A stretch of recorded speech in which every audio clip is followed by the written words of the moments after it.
And now for our feature presentation. He'll be fine on the mountain.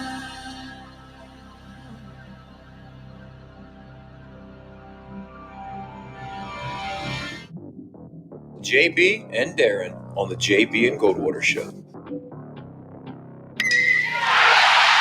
drive right field, base hit. South Carolina wins the College World Series. Watson, touchdown. Hunter Renfrow. He got him, and it's all over. Coastal Carolina rules the roost. They win the championship. And South Carolina has won the national championship. Senegal baseball team has done it again, but this time the Bulldogs beat one of the top teams in the country. They are giant killers. Get the ball to Bennett. He does.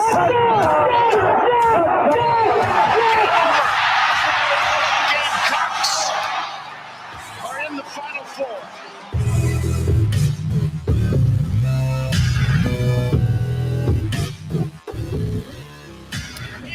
All right, greetings and a good Wednesday afternoon, and welcome aboard the JB and Goldwater Show, live, loud, and online, and very proudly presented by Motley Rice. Causes, not just cases, MotleyRice.com. Driven by Stokes Volkswagen, StokesVW.com. Make sure you've downloaded the JB and Goldwater app, and you can head to JBandGoldwaterShow.com as well for all of our available options to be able to watch and listen to our program daily and so much more. JB and Darren, follow us on social media at JB and Goldwater, individually at Sports Media JB, and at Darren Goldwater. The Share Healthcare chat lines are open. You can chime in, YouTube, Facebook, Twitter, wherever.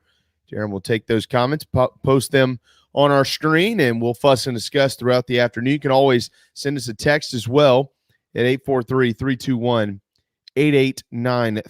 843-321-8893. ShareHealthcare.com for more affordable, more options, user-friendly healthcare for your family as low as $149 per month. Coming up on the program, we'll get into some baseball in just a couple of minutes. We'll talk about Luke Doty's season-ending surgery. Kind of mentioned to you yesterday at the top of the show, keep an eye out for some major news from Shane Beamer. And it came after I had to depart. I'll tell you why here in just a minute. We also at 12:20 will be joined by former South Carolina quarterbacks coach. You could consider him the offensive coordinator as well, GA Mangus. He's been on before with us. It's been a while, but coach has been kind enough to lend us his time today.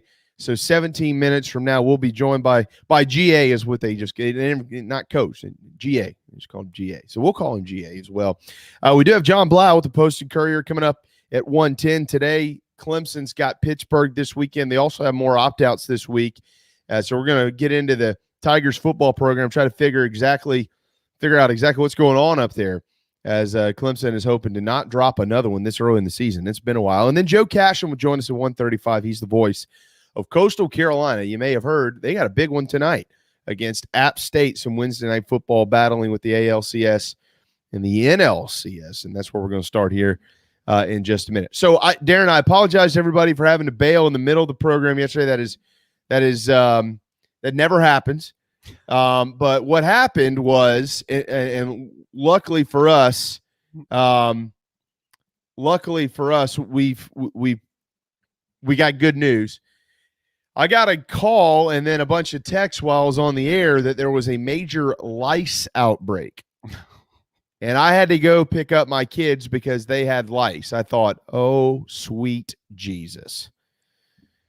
So I brought them home. My wife gets home, and the clinic in Mount Pleasant was going to get us in today.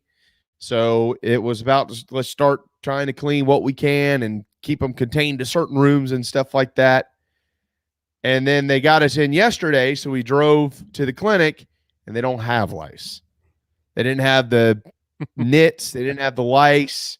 It looked like there is lice in the school. Our children were not in school today, but our kids, so far, No lice, baby. So we're on the good side of history today. We have not had to deal with lice yet. I know every parent is going to have to deal with it at some point if they haven't. I've heard it's absolute misery. I have no interest in going down that road. No. One day I'm sure we're going to end up going down that road, and it's going to suck. Kind of like it did for a couple of postseason teams. But I'll say this before we talk baseball.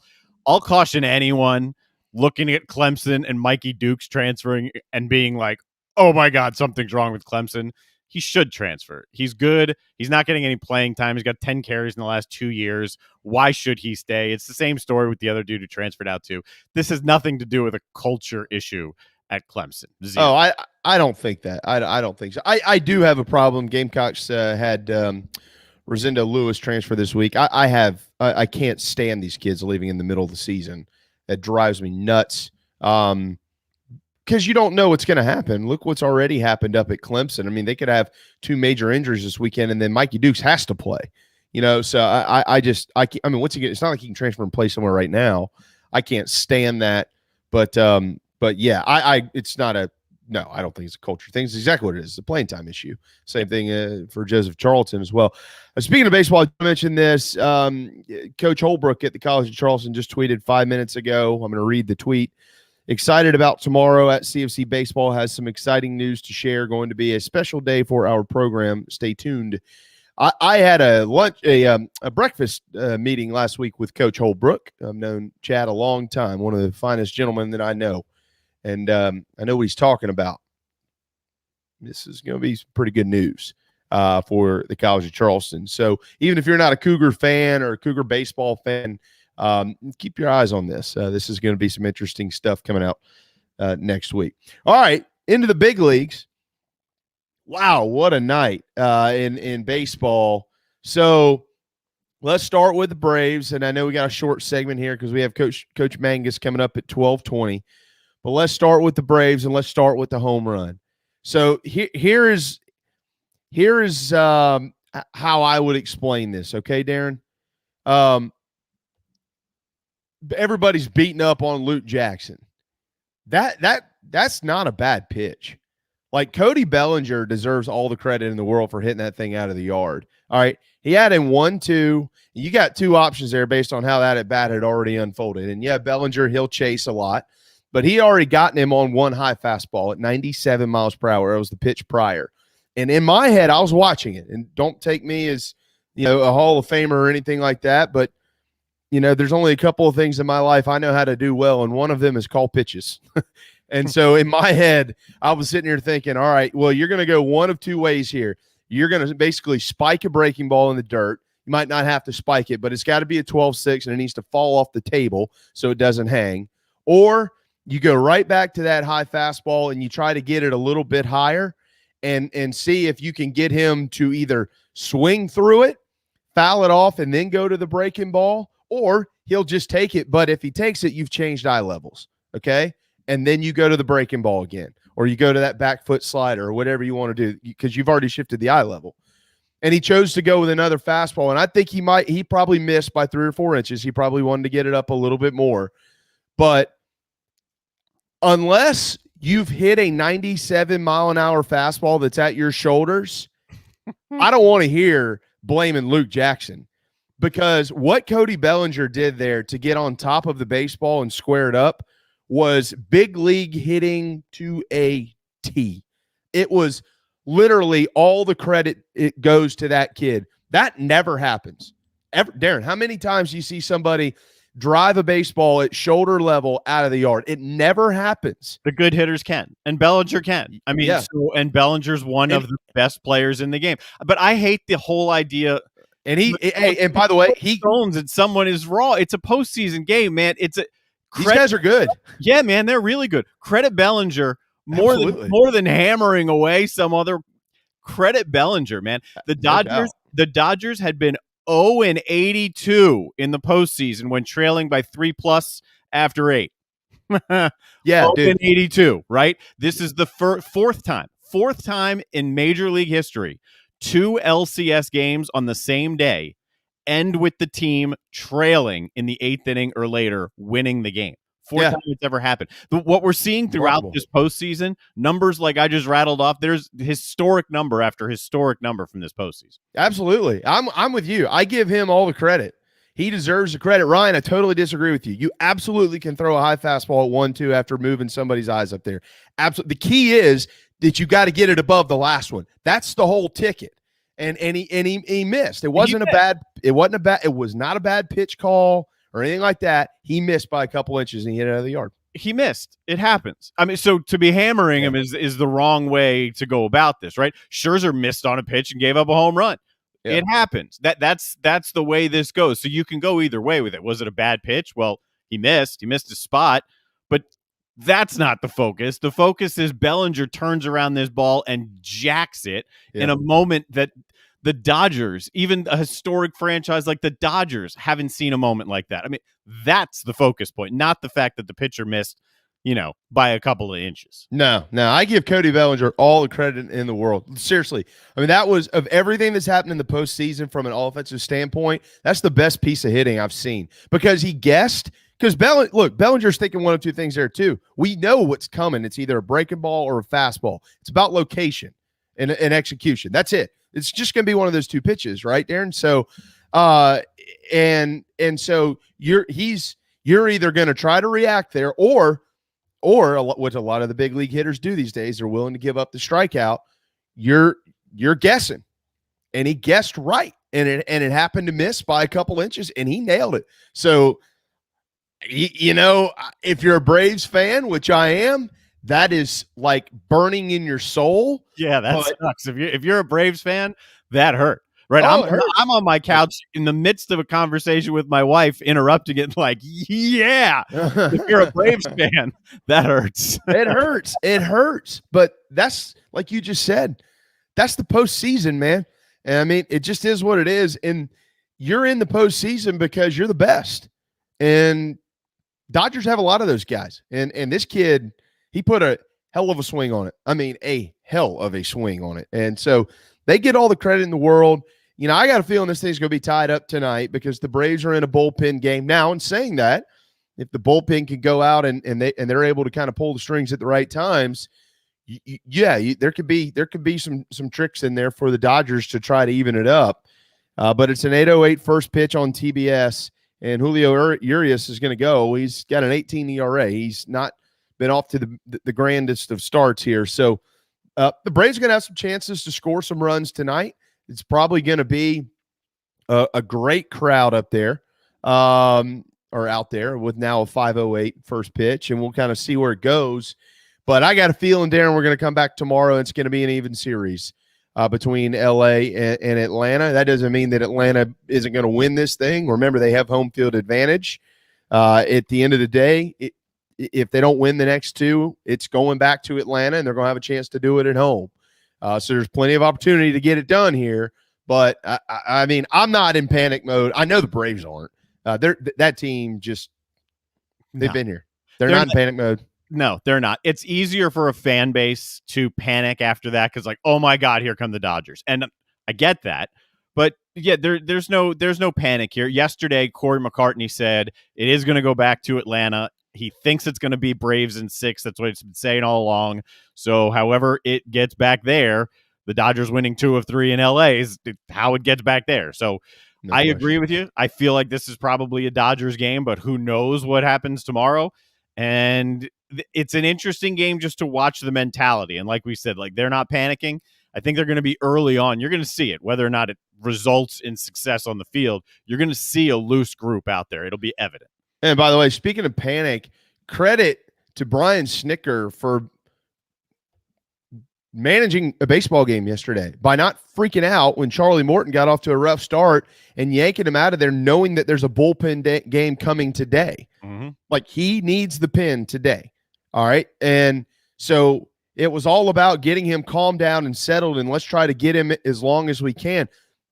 That's managing 101. How do I get my starter to hang in there and continue to give us a chance? And Charlie Morton did it. I mean, that is managing 101. I mean, Brian Snicker pulled all the right strings yesterday, and it didn't work out because the Dodgers won 106 freaking games this year. They're really good. and it's going to be really hard for Atlanta to win this series. But I still think they're going to win the series. But, they lost last night because Cody Bellinger popped one out of the yard on a hell of a piece of hitting. Jamie, I see you there. Right pitch call, not the best location. Unbelievable job by the hitter to go get it. That's credit. Absolutely. He was 3 or 4 inches shy. He needed to climb the ladder one more baseball size. That's what you want to do. Wherever you hit that spot and he swung through, you want to go one ball higher is what you're trying to do there. And he missed. Bellinger did not miss. Neither did the Astros last night in the 9th inning. Oh, my God. Everybody, and I know we got to run to a break, but we're certainly going to come back to this, is beating up on Laz Diaz. Rightfully so. He missed 23 pitches last night. I'm not beating up on him because of that one. I agree with what Joey Cora said. The Red Sox were 0 of 9 and left 11 runners on base in scoring position. They had every chance to put that sucker out of its misery early on. They didn't. They let him hang around, and then you get a breaking ball that probably in a 5 or 6 run game would have been called. Wasn't called. The guy, gets the go-ahead hit there, and then the floodgates open. The Astros beat Boston and tie this thing at 2 apiece. Boston had way too many opportunities that they squandered. They deserved to lose that game last night. And like you said, it wasn't the only bad call. There was a plethora of them and worse ones. I mean, that was on both sides. Oh God, yeah. It was a poorly called game behind the plate. So they're dealing with it all night long. There were calls far more egregious than that one. And then they just exploded. Look, again, that's why I was like, that series is not over. And I'm not confident in either team in the NL yet, which I really think is going to win. But this postseason's been nuts, man. It's been wild. These comebacks, the storylines, the not since and fourth time evers, we're seeing lots of that. So it's going to keep going, I hope. I hope Ryan's right. As much as I'd like to see Atlanta and Boston in the World Series, I just love baseball. And I'd be okay with both of them winning Game 7s as well to get into the Fall Classic. We'll see. We will see. 12:17 Wednesday afternoon. We're also going to see, or at least hear, from Coach GA Mangus. We're going to hit a timeout here. When we return, former South Carolina QB coach, offensive coordinator, one of the great gurus that I'm aware of, at least in the Palmetto State, is going to join us next right here on the JB and Goldwater Show, very proudly presented by Motley Rice. This is Mike Mazzell for Stokes Volkswagen on Ashley Phosphate Road. You know what happens when you sell record numbers of new vehicles? That's right. We take in record numbers of local trades. Despite what the news is saying, quality pre-owned vehicles really aren't that hard to find. You just need to know where to look. Stokes Volkswagen on Ashley Phosphate and on the web at stokesvw.com. We've got over 1,200 pre-owned cars, trucks, SUVs, and all at a fraction of the price when new. Every vehicle has been inspected and reconditioned, many with the balance of factory warranty. Best of all, at Stokes Volkswagen, you don't need perfect credit to get approved for a quality pre-owned vehicle. And we'll take any trade in any condition, even if you owe thousands more than it's worth. Don't forget, we'll buy your car even if you don't buy a car from us. You're going to love our pre-owned selection, I guarantee it. So come see us today at Stokes Volkswagen on Ashley Phosphate or stokesvw.com. Peace and love at Stokes VW. Negative trade equity financed a new loan, subject to lender approval. People don't like to get stuck in traffic, stuck in the mud, stuck at work. And 2 others you probably don't think much about, stuck with a big medical bill or stuck with a healthcare program that doesn't fit who you are. Experience true medical freedom with Share Healthcare. More affordable, more options, user-friendly, and biblically sound. You can join right now. Explore a new way to show you care with Share Healthcare. Join us today at sharehealthcare.com. sharehealthcare.com. Wando Power Equipment, the trusted home of Hustler zero-turn residential and commercial mowers. There is nobody more trusted in South Carolina than our friends from Wando Power Equipment. They've been providing elite commercial and residential service for over 30 years. Landscape Services have turned to their selection of Hustler zero-turn mowers like the Raptor. Bigger, stronger, faster, and the most durable Raptor Hustler has ever designed. Located on Daniel Island and online at wandopower.com. Wando Power Equipment, owned by the Price family, the home of Hustler zero-turn mowers, rentals, service, and specializing in family and friendship. You hear me talk about Dog and Duck all the time, and there's no other place I'm going to watch my college and NFL than the Dog and Duck. They have 3 locations, Bell Hall, Park West, and Clements Ferry Road. They have specials all football season long, like $12 pitchers of their own D2 brew, $5 pints of Sierra Nevada, weekly pick'em sheets with prizes, and the best wings in town, bar none. For all your football, college, and NFL, the Dog and Duck, Clements Ferry Road, Bell Hall, and Park West. Motley Rice LLC is a law firm with international reach, but it hasn't lost its Carolina roots. The Motley Rice team fights every day for people harmed by products including asbestos and talc exposure, medical drugs and devices, and also catastrophic injuries and auto recalls, including dangerous Takata airbags. Motley Rice is headquartered in Mount Pleasant at 28 Bridgeside Boulevard. Visit motleyrice.com. Thank you, Motley Rice, for supporting the JB and Goldwater Show and the Big Gamecock Preview Show.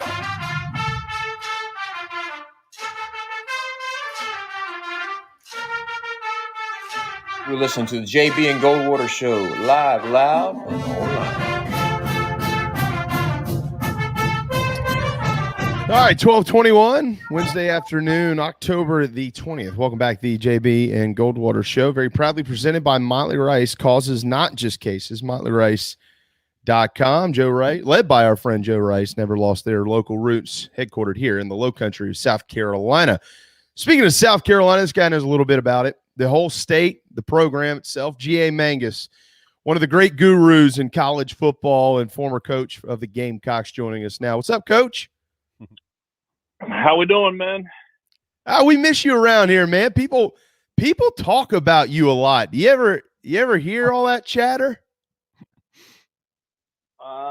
Yeah, my brother's 50th birthday. I made 4 birdies at Fripp Island Ocean Point last Thursday, and there was a lot of chirping about that. So, What'd you shoot? 4 birds, huh? Yeah, 4 birdies, 73. All right. Couple of wayward shots, but I was down your way not too long last week, so. Oh man, good to be back in Columbia. What the course look like out there? Was it in pretty good shape? Great shape. Yeah. Great shape. That's awesome. About perfect. That's all. Fripp. I hadn't been to Fripp in a while, man. Fripp's great because there's nothing there. Nobody can bother you. That's how we like it. A lot of deer. Yeah, a lot of deer. That's exactly right, Coach. Hey, man, we appreciate you carving out some time. Really hope you're doing well. And there's, I wouldn't ask you to do it tonight. The Braves are going to go up 3-1 tonight. I know you're a Braves game. That was frustrating yesterday, wasn't it? It was, but the first couple of games could have gone either way. So that's right. Yeah, they'll get back on it tonight. A couple of cheap hits there on Luke, and then the home run. But it was they're a scrappy bunch. They'll be all right. Yeah, that's exactly right, Coach. Let's talk some football. Have you watched all the Carolina football games this year? How much have you been keeping up with it?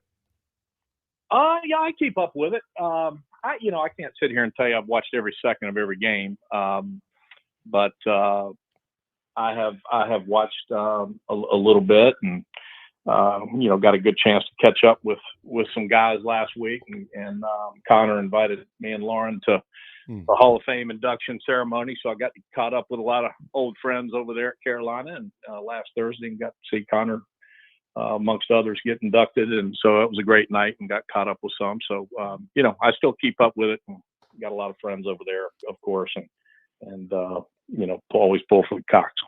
I bet that was a proud moment for you, seeing Connor stand up there and being inducted in as the best quarterback to ever play at the university. I bet that was neat. It was great, and his speech was really good, and as it always is, and just reemphasizes why we're all lucky to have had him here at South Carolina, and I know I was very fortunate to have him in my quarterback room for those years, and amongst all the others. I got to spend some time with Perry. Perry was there. Yeah. Orth, and I stayed in touch with Dylan, and Seth Strickland was here in town coaching he's coaching at Albany State, and they played Benedict this past weekend, so I got caught up with him. So it's been nice to stay in touch with all those guys, and it was a special time for all of us. Those are all good people. One of them, I know all those guys, and they're all great people first and foremost.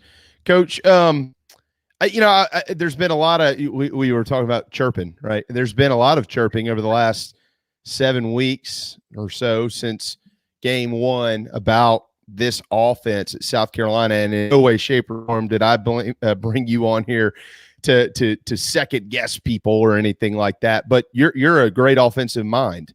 I just wanted to ask you what you see when you watch South Carolina play offense. What do you see out there? What type of system? What's it look like in your eyes?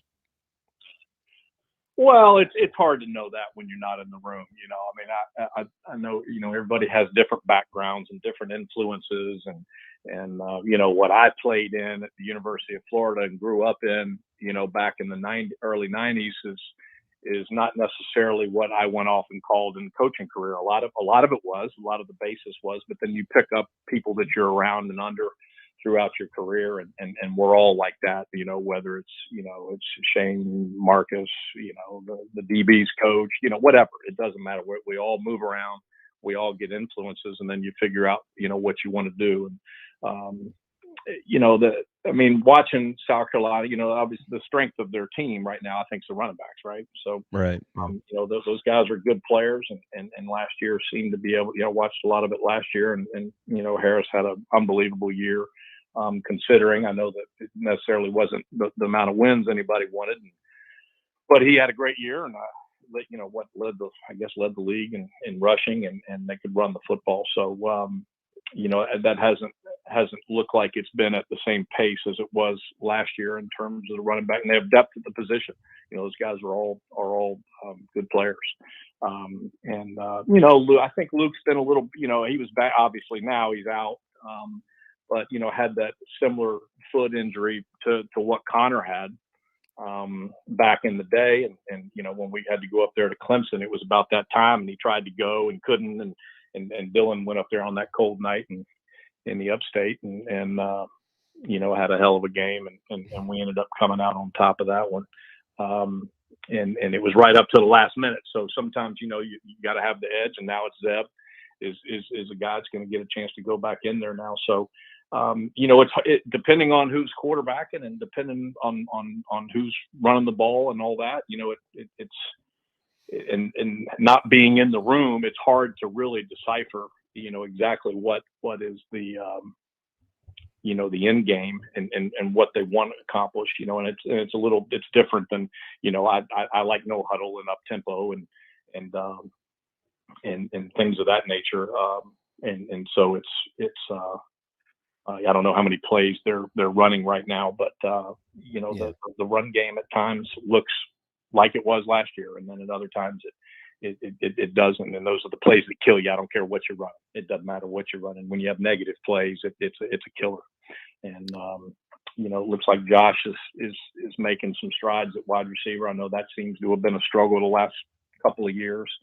Some of these other guys, EJ Jingy looks like he's got a really good future. So I think there's some good young talent. Bell, seems to be getting more and more involved. So hopefully they're finding their kind of way. And anytime you have a new staff, new system, it doesn't happen overnight. And especially when you have some injuries there at the quarterback position, you go back and forth. So, I know everybody wants to, go up and down the field. That's the nature of fans in college football. And some patience is tough sometimes, but, you got to have it when it's, given time. Coach GA Mangus, 12:29 on this Wednesday afternoon. Yeah, I mean, Shane's been, you've known Shane a long time. I'd venture a guess you've known as well as anybody in this state does.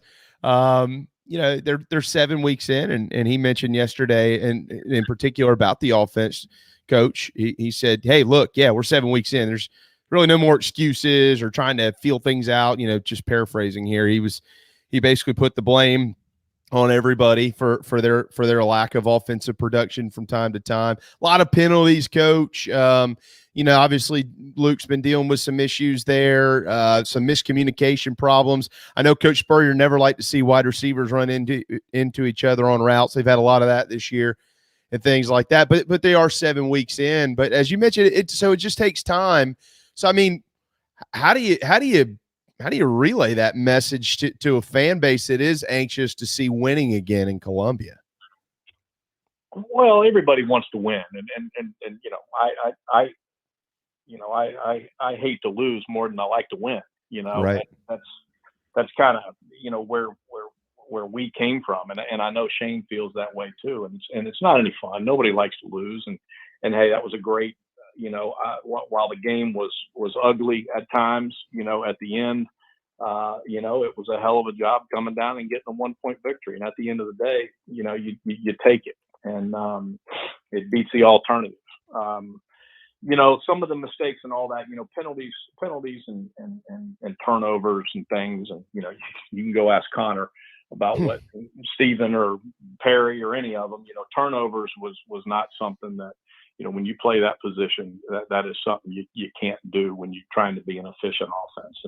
And sometimes when you struggle, there was times when we would hit kind of a rut, or you play a really good defensive team like a Georgia is this year, you've got to at least be efficient, and penalties and turnovers is what kills you. And and it's easy for fans to see, right? So, the little nuances of stuff, maybe the guard maybe he got a wrong call and let somebody run wide open through the A gap, a miscommunication.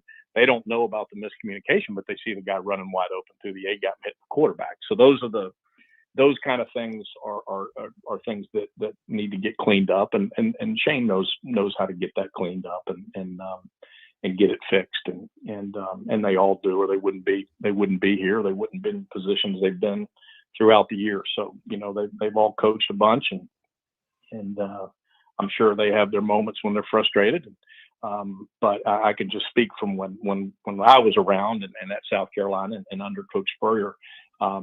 Just the way we taught things and the way we went about our business, going all the way back from when I was playing for him at Florida, in practice, and the way we practice and the way we teach, those things weren't, tolerated, and they won't be here with Shane either.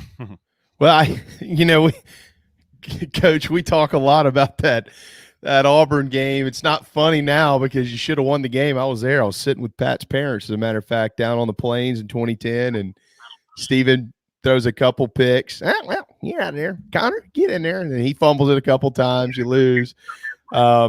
Steve wasn't scared to run out there and make a change when he needed to. He didn't care what position, especially QB. I want to, Luke, obviously, as you mentioned, he's out the remainder of the year with the foot injury. Coach, I like Luke Doty. I like what he brings to the table. He's, he seems to be a competitor. I got to spend some time with him this summer in the facility with Pat DeMarco. Outstanding young man.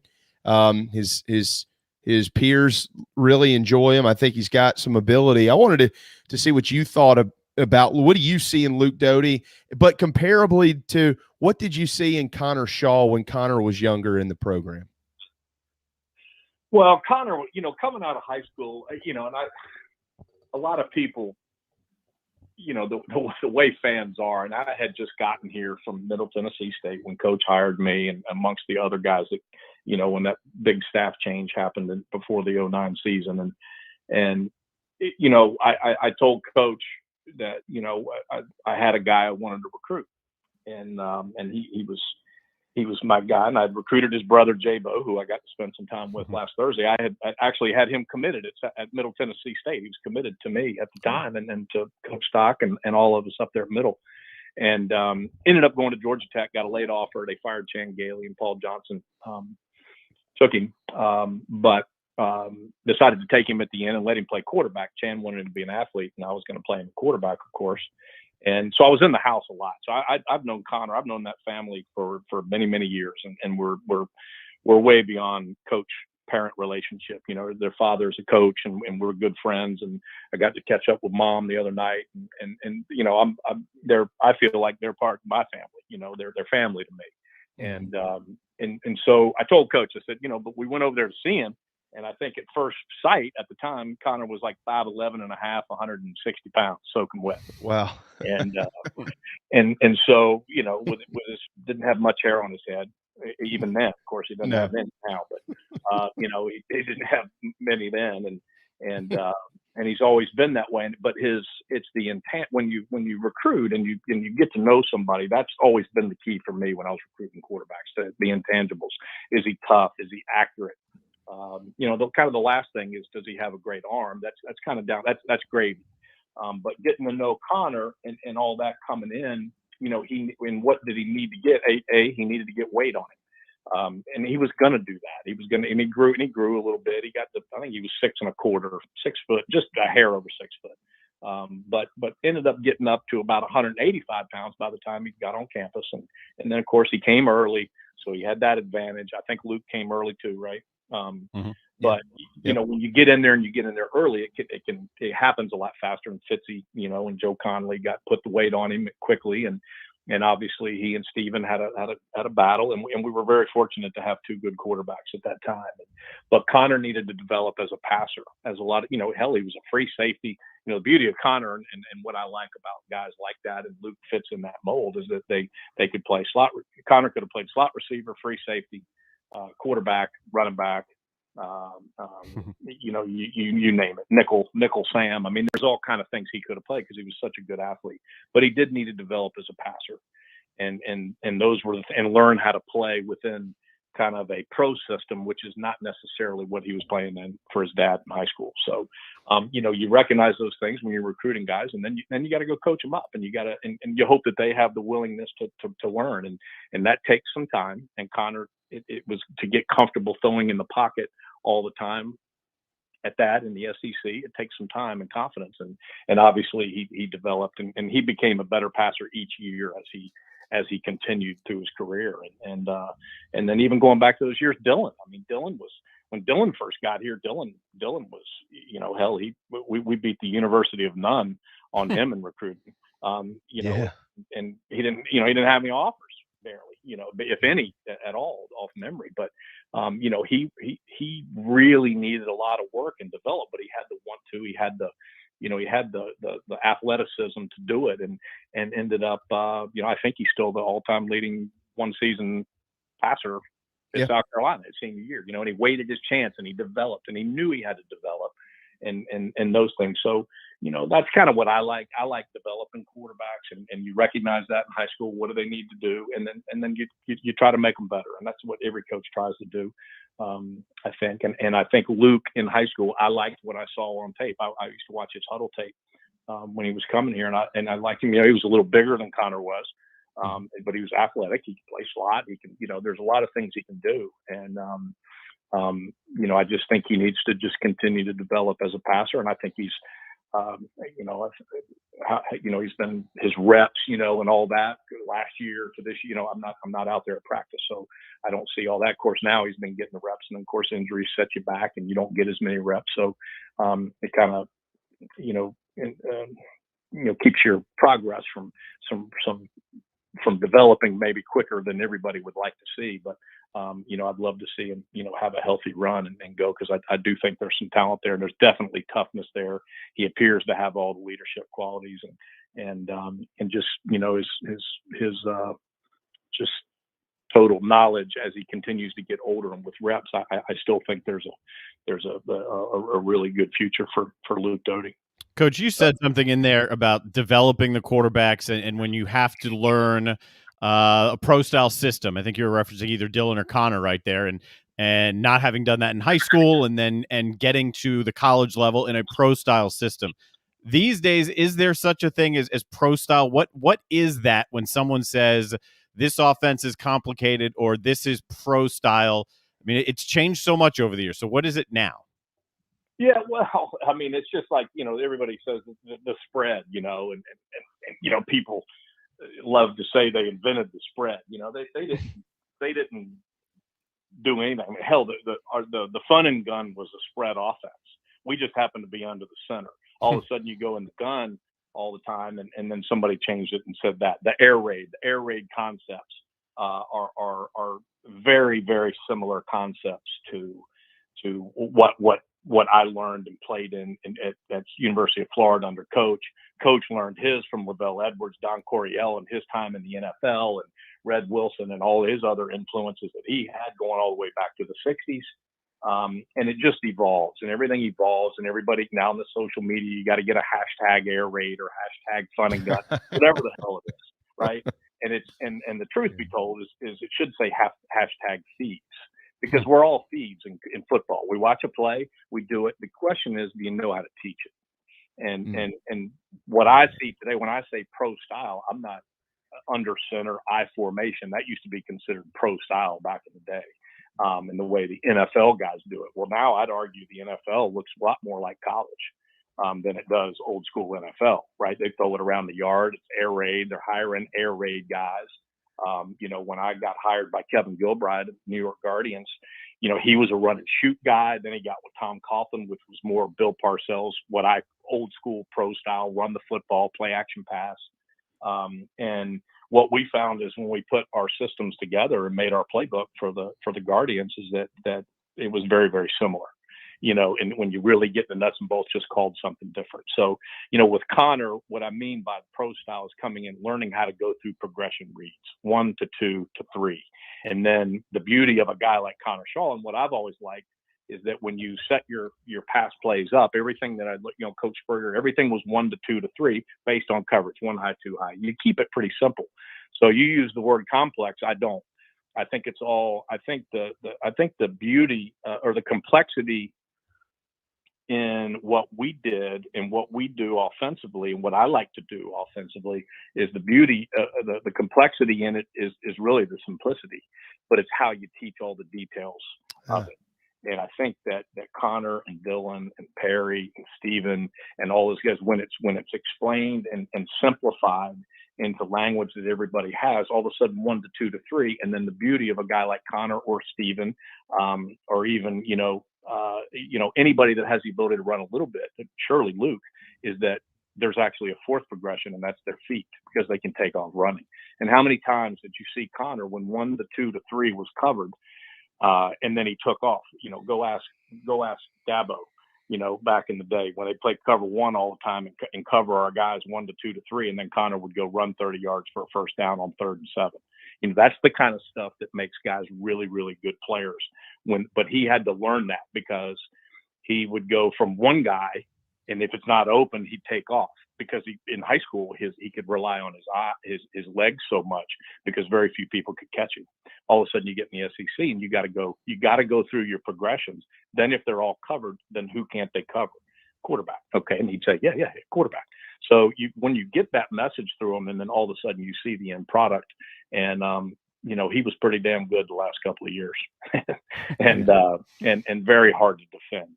And it was, and that's what I mean by being able to go through a progression. 1's not open, go to 2. 2's not open, 3. A lot of times 3 is the check down. If the check down's covered, then the quarterback takes off. And Connor had the rare, there's not many, but the rare ability to do that very quickly and read it very quickly with his mind, and then be able to take off and get out of before he would get sacked. Take off and use his athleticism and go pick up first downs. And it's a killer on defensive coaches. Just ask any of them, they'll tell you. I feel like I just went back to school. I mean, Coach, I seriously, I could do this all day. GA Mangus, 12:43 on a Wednesday afternoon. Coach, are we keeping you from lunch or anything right now? Is there somebody who's poking at you like, hey, we got to go or anything? You good? No. You're not missing a tea time or anything? No, not today. No 8 points are walking right by you in a stand somewhere that you got to pull the trigger on. If you got to pull the triggers, put the phone down. I understand that. So Coach, some of the things that I'm trying to, there's so many Gamecocks that are part of our audience. And I think that one of the things Darren and I do the most around here, we try to have people who can educate, because I think that's what's most important. And a lot of times when we've watched South Carolina play this year, you've seen a lot of miscommunication. I mean, linemen, blocking the same guy and then looking at each other going, well, who's supposed to have that guy? And like I said, receivers running the same routes, basically throwing a ball downfield, and it goes right by somebody, but somebody's standing behind them and they catch it. I know when you were at South Carolina, Coach Spurrier, your guys were pretty spread out all over the field. Everybody seemingly had a space, and the quarterback threw it into it. So like when you have those type problems, those communication type issues, is there a general rule of where that starts or what that kind of leads to, things that need to be worked on to prevent that? How would you summarize those type of issues? Well, it's going back space. You said the word spacing in the passing game to me, and I'm speaking for myself. I'm not speaking for anybody else. Yes, sir. Spacing is critical. Every field's 100. The beauty of football is that every field's the same, right? It's like Hoosiers when they walked into the gym.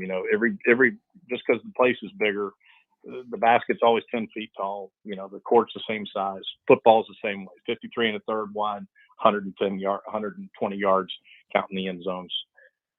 And to design, I don't care what the pass play is. It does not matter. It's however you want to do it, as long as you have them in space and it's spaced out where they have to defend as much turf as possible.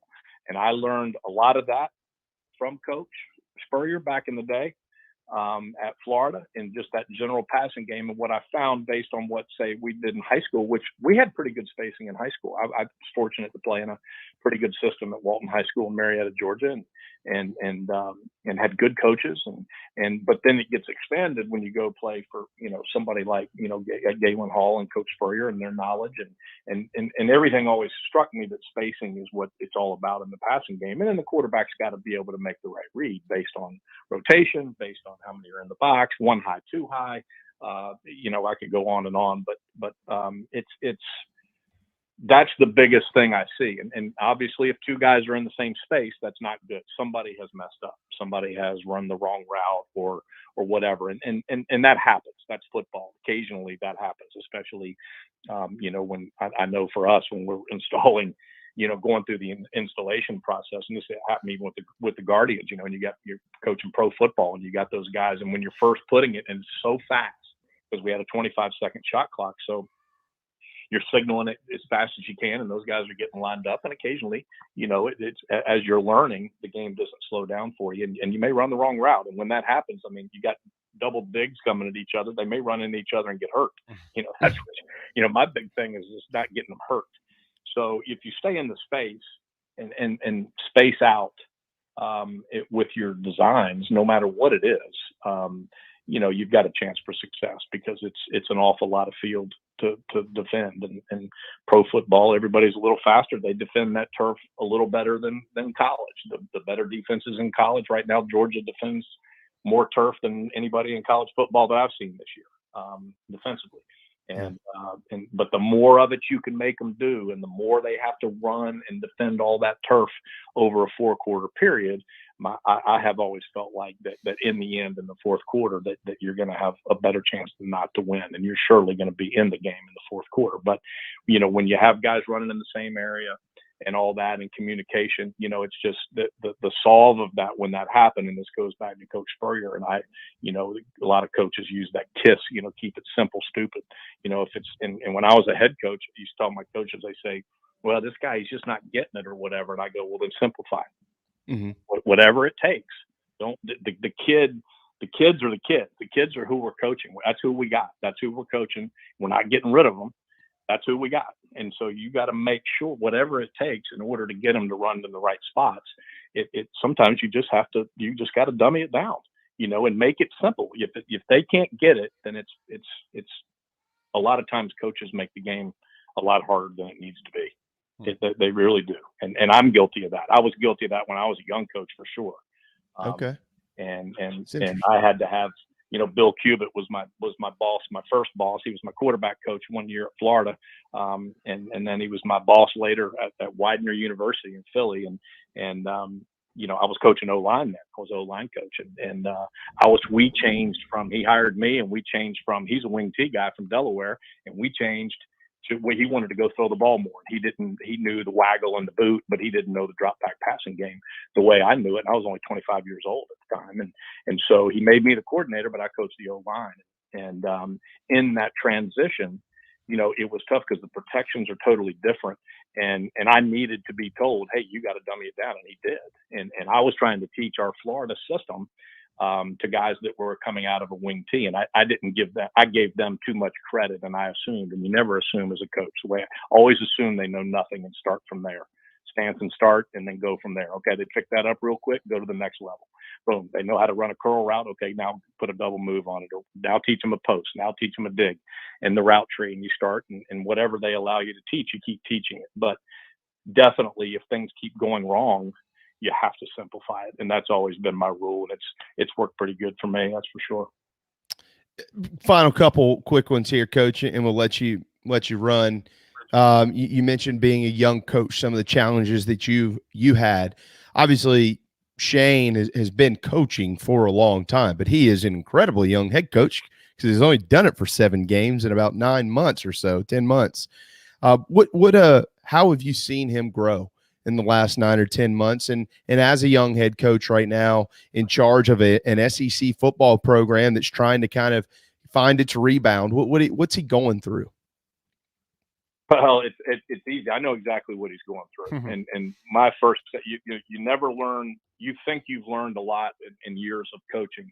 You learn more in your first year as a head coach than you'll ever learn in your coaching career. I can assure you of that. Wow. And his situation is, yeah, it's an SEC job, but when you're in the business like we all are as coaches, it's all relative. It doesn't really, what you learn to, it's like, when I think the days of like, well, Gus Malzahn's coming out of high school, he can't coach at Auburn. I think those days and those stigmas are over. You're either a good coach or you're not a good coach. You know what I mean?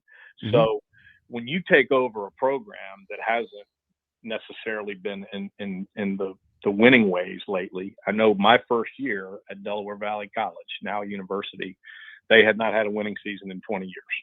And the hardest thing is to convince yourself, everybody, especially when I was young, I was 33 at the time.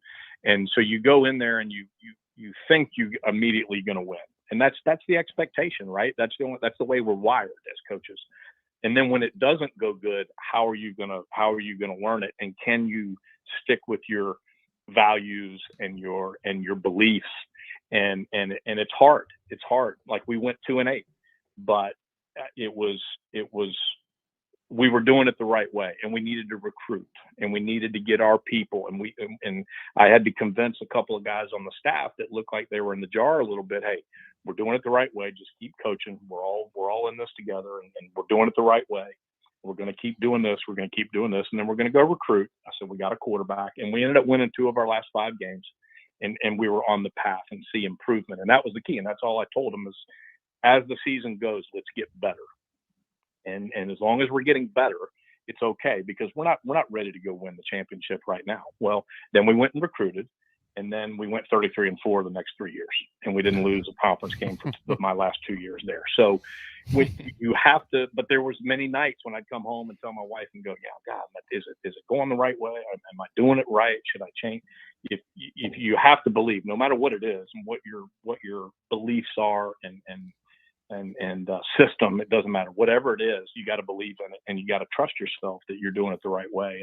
And when you get beat, and when there's noise, and obviously there's more noise at this level than there was at Delaware Valley, but it's still, as coaches, you don't pay attention to the noise. We create our own noise. Mm-hmm. Because you always doubt, am I doing it right? Am I not doing it right? So, I know what he's going through. I'm sure he's had those conversations with himself. But I know Shane, and Shane will fix it, and he'll do whatever it takes to fix it. And he has a good belief. He has a great background. I mean, he's grown up with it, for God's sake. I mean, he's watched his dad, going through it. I'm sure heard the stories, even if he was too young, but people forget they were about ready to fire his dad at Virginia Tech. Yeah. And a lot of people, young people, probably don't know that, because all they know is the Frank Beamer that won all those games at Virginia Tech and played for championships, and Michael Vick and all that. What they forget is back, that was back when an AD had some patience and decided to keep him around, and he ended up turning it around and gave him some time, and he turned it around and became the legend that he is. So Shane's got a lot of good influences, a lot of good people. He's worked for a lot of good people. A lot of guys that do different things, but you at the end of the day, you got to be yourself, and you got to do it the way you believe to do it, and I believe Shane will do that, and he's a good dude, good football coach, and I know that he's going to do everything in his power to fix any issues he's got to fix, and nobody wants to bring the Gamecocks back to as a winner more than Shane, I'm sure. You know, all these things you just said about him. A lot of people say that about you too, Coach. There's a lot of great Gamecocks out there that miss you roaming the sidelines on Saturday afternoon in Williams-Brice Stadium. What's on your docket? What's coming next for you? Well, we're supposed to come back in I guess 2023. We're all of us in the XFL are waiting on The Rock to to go drop the people's elbow. Going back. Yeah, well, yeah, I'm not holding my breath. But it's I'm doing some online analyst for some colleges. Cool. That's right now. It keeps me busy, which is great. So I'm kind of I've had a couple of them that called me after 2 or 3 weeks that it was not going the way they wanted to, and their defensive head coaches and they need to get some stuff fixed. So that's been fun. And the beauty of it is that, you know, I was running all my offensive staff meetings in the XFL. You know, we were doing Zoom before anybody knew what Zoom was. And so me and Kevin would get on and FaceTime and Zoom. And once he hired the whole staff, I would run all the staff meetings in between the meetings to get together from right here in Columbia. And so that was nice. And so with everything going in this crazy world right now, it was nice. And I'd put out some feelers to some people about doing it. Some guys called me. And so that's what I'm doing right now. And then hopefully we'll be back. I guess we're here in maybe May, June, that we'll be back to go get ready for the 2023, but spring of 2023. And then this USFL thing is kind of tied into it. So we're kind of waiting to see on that. That may be something that pops up, but hell, we don't know what the world's going to look like in 4 days from now, much less 4 months. So, boy, you're spot on. We'll see. Okay. You know, we'll figure it out. So right now I'm having fun with the family and helping these guys out across the country and you know, getting to watch a lot of football and doing that. It's interesting to be able to watch other people's systems and kind of help them out and help some young coaches out. It's been fun. I can imagine what it looked through your eyes on Saturday watching all these different systems out there. One day we'll I'm gonna find a way. I'm gonna find a way, as much as I'm in Columbia, to come knock on your door and just let you just teach me as much as you can. And all day I'll bring the beer, I'll bring the food, I'll bring all that, Coach. You don't need to bring anything else. Hey, anytime. I'm normally done by noon, so I got always available for you know, afternoon. So you guys do it. I look forward to any of that. I'd love to see y'all anytime you're in town. Let me know. Oh, I absolutely will. And we didn't get to another question I won't get to you with today, but it was funny watching the game this past weekend when Zeb came in. My cousin looked at me.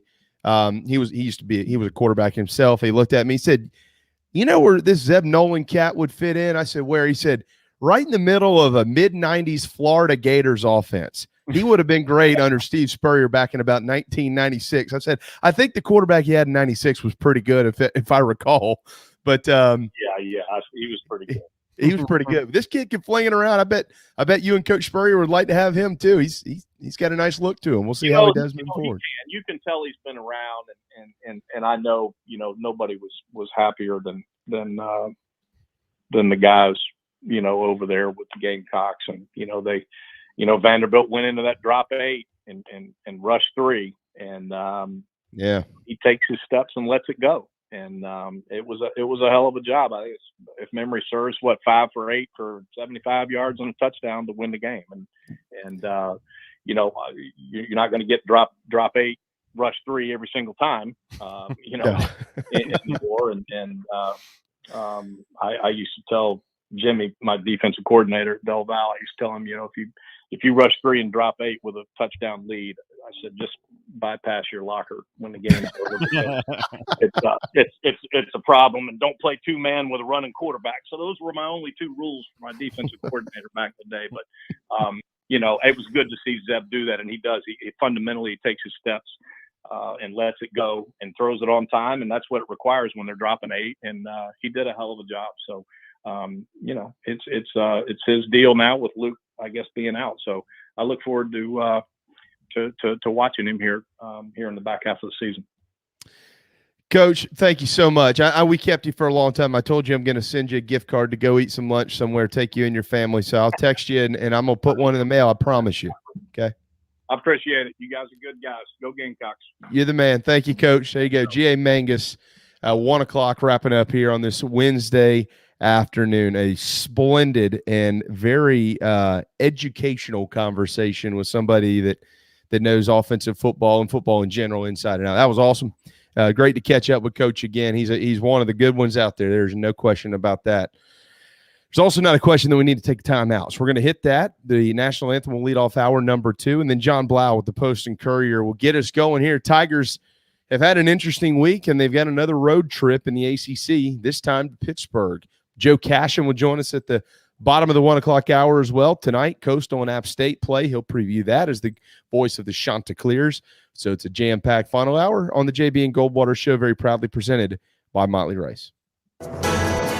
Right here in our backyard is Motley Rice LLC, a law firm that hasn't lost its Carolina roots. The Motley Rice team fights every day for South Carolinians who were injured while traveling by plane or bus, harmed by medical drugs and devices, or burdened by dangerous auto recalls, including Takata airbags. Motley Rice is headquartered in Mount Pleasant at 28 Bridgeside Boulevard. We are honored to have Motley Rice as a sponsor for the JB and Goldwater Show and the Big Gamecock Preview Show. At Patriots Point Naval and Maritime Museum, families walk in the footsteps of our nation's heroes, the brave ones who risked their lives to defend our way of life. Home to the aircraft carrier USS Yorktown, USS Laffey, and the USS Clamagore, there's more than 1 million square feet of exhibit space to roam. White Glove certified, we have several new health safety measures in place to enhance the visitor experience. Come for the day and leave feeling inspired. One of the most impressive museums in the country, located right here in Mount Pleasant. Visit patriotspoint.org for more. We'll see you soon. People don't like to get stuck in traffic, stuck in the mud, stuck at work, and 2 others you probably don't think much about, stuck with a big medical bill or stuck with a healthcare program that doesn't fit who you are. Experience true medical freedom with Share Healthcare.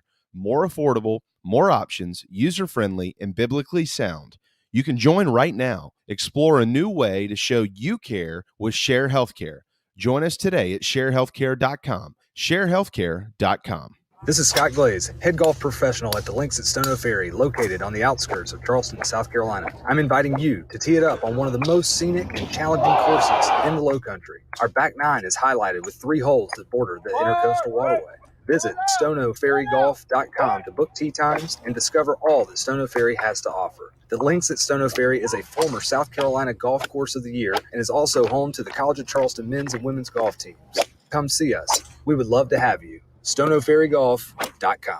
Hi, I'm Chris Half, Public Information Officer at the Patriots Point Naval and Maritime Museum. We're home of the mighty USS Yorktown, USS Laffey, Clamagore, and Vietnam experience. And we're a proud partner of the JB and Goldwater Show. We invite you and your family to come see us and enjoy a day on Charleston Harbor.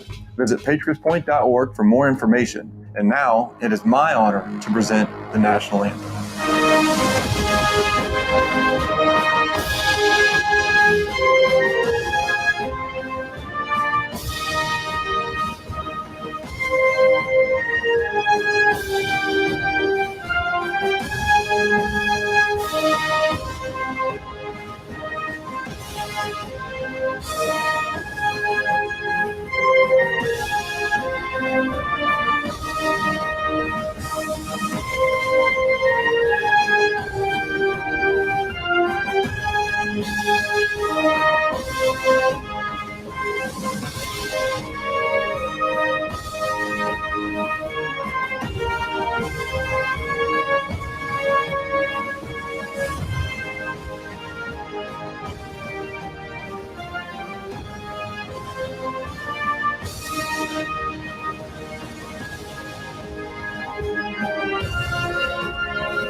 Live, loud, and online.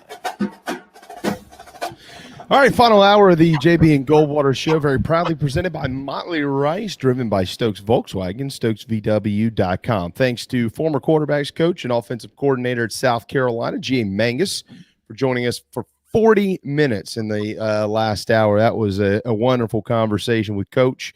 If you happen to miss that, it'll be up after our program. Joe Cashion coming up at 1:35 here in Power Hour, brought to you by Wando Power Equipment. But first, Jon Blau, the Clemson beat writer for the Post and Courier, is going to get us ready for the Tigers and the Panthers this weekend. Clemson and Pittsburgh set to go up at Heinz Field, and there's been a lot going on up there in Tigertown this week with a couple of transfers, Dabo Swinney being asked about another Death Valley, and so on and so forth.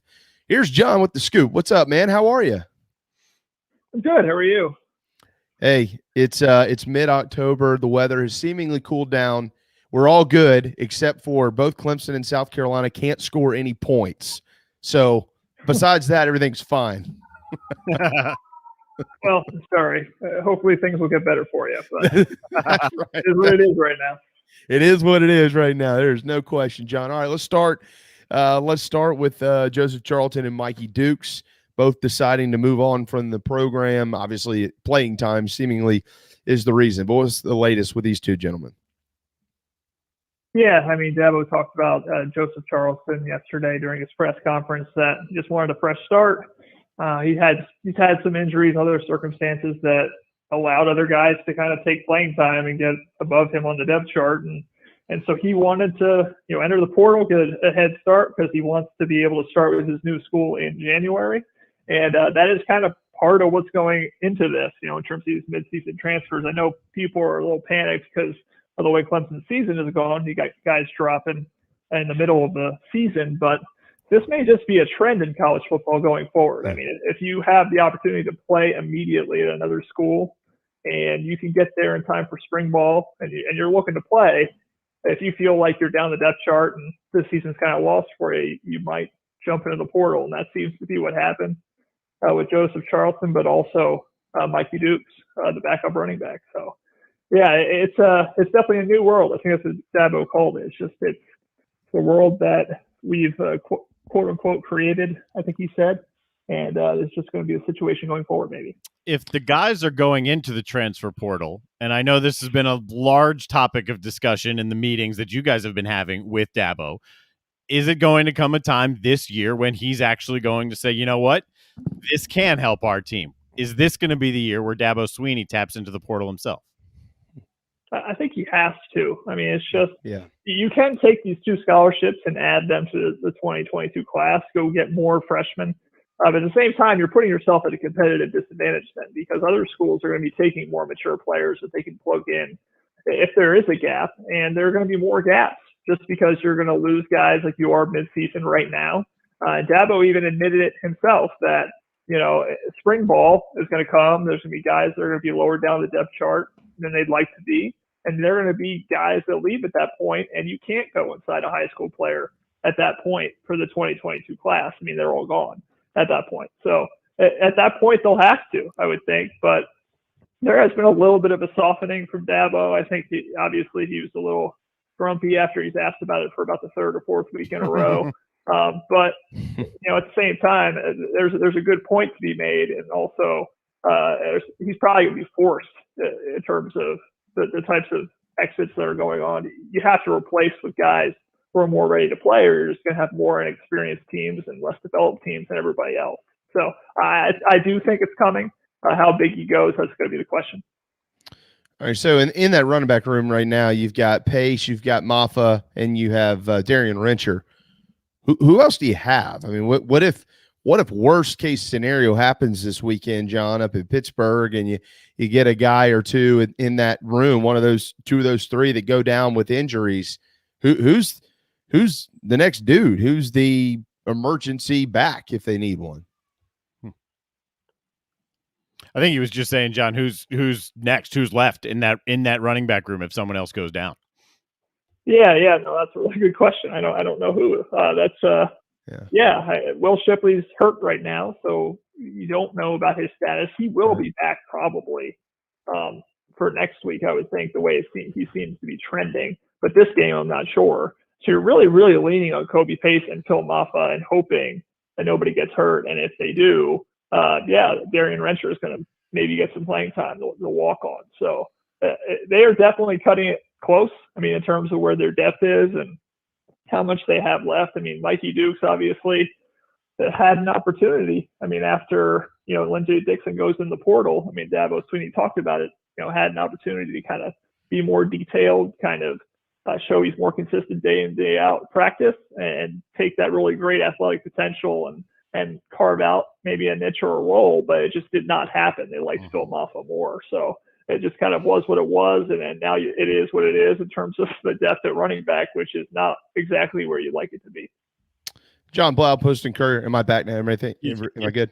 I'm good. Okay. I just want to make sure. I had a little hiccup here. So, John, nobody on this roster has been through what the Tigers are going through. And let me remind everybody, they're not 2-4. They're 4-2. 3-1 in the ACC, which isn't the worst thing in the world, but it's certainly not what this new standard has been up there for a while, which is you score a lot of points and you don't lose games. They haven't scored many points and they have lost a couple of games. But led by Dabo Swinney, there are coaches who have been through this, John. So what have you learned about how they've handled that locker room and how Dabo has, I think somebody asked him not too long ago who he's leaned on, if he's talked to other coaches. I'm venturing a guess here. He's probably leaned on his own experience because early in his career, there were a lot of struggles when he was the head coach of the Tigers. And here they are struggling a little bit again. So what's it kind of been like with not having anybody actually on the roster going through this and having the coaches kind of have to walk them through what it feels like to get off to not such a good start?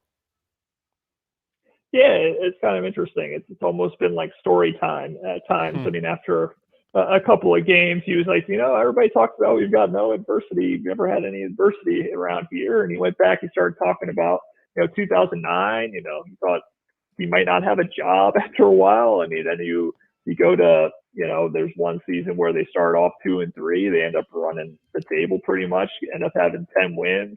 2014, they were out of the AP poll, out of the standings, the rankings at one point in time.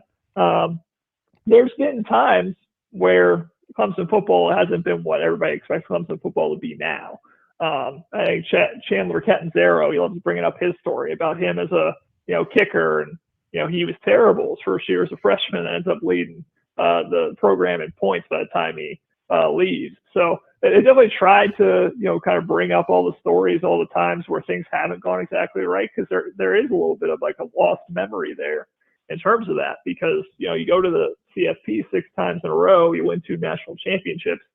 Everybody kind of hopes that you're just now up in that echelon with the Alabamas of the world and maybe even Ohio State, those types of programs that every year just seem to reload and there's never a rebuild.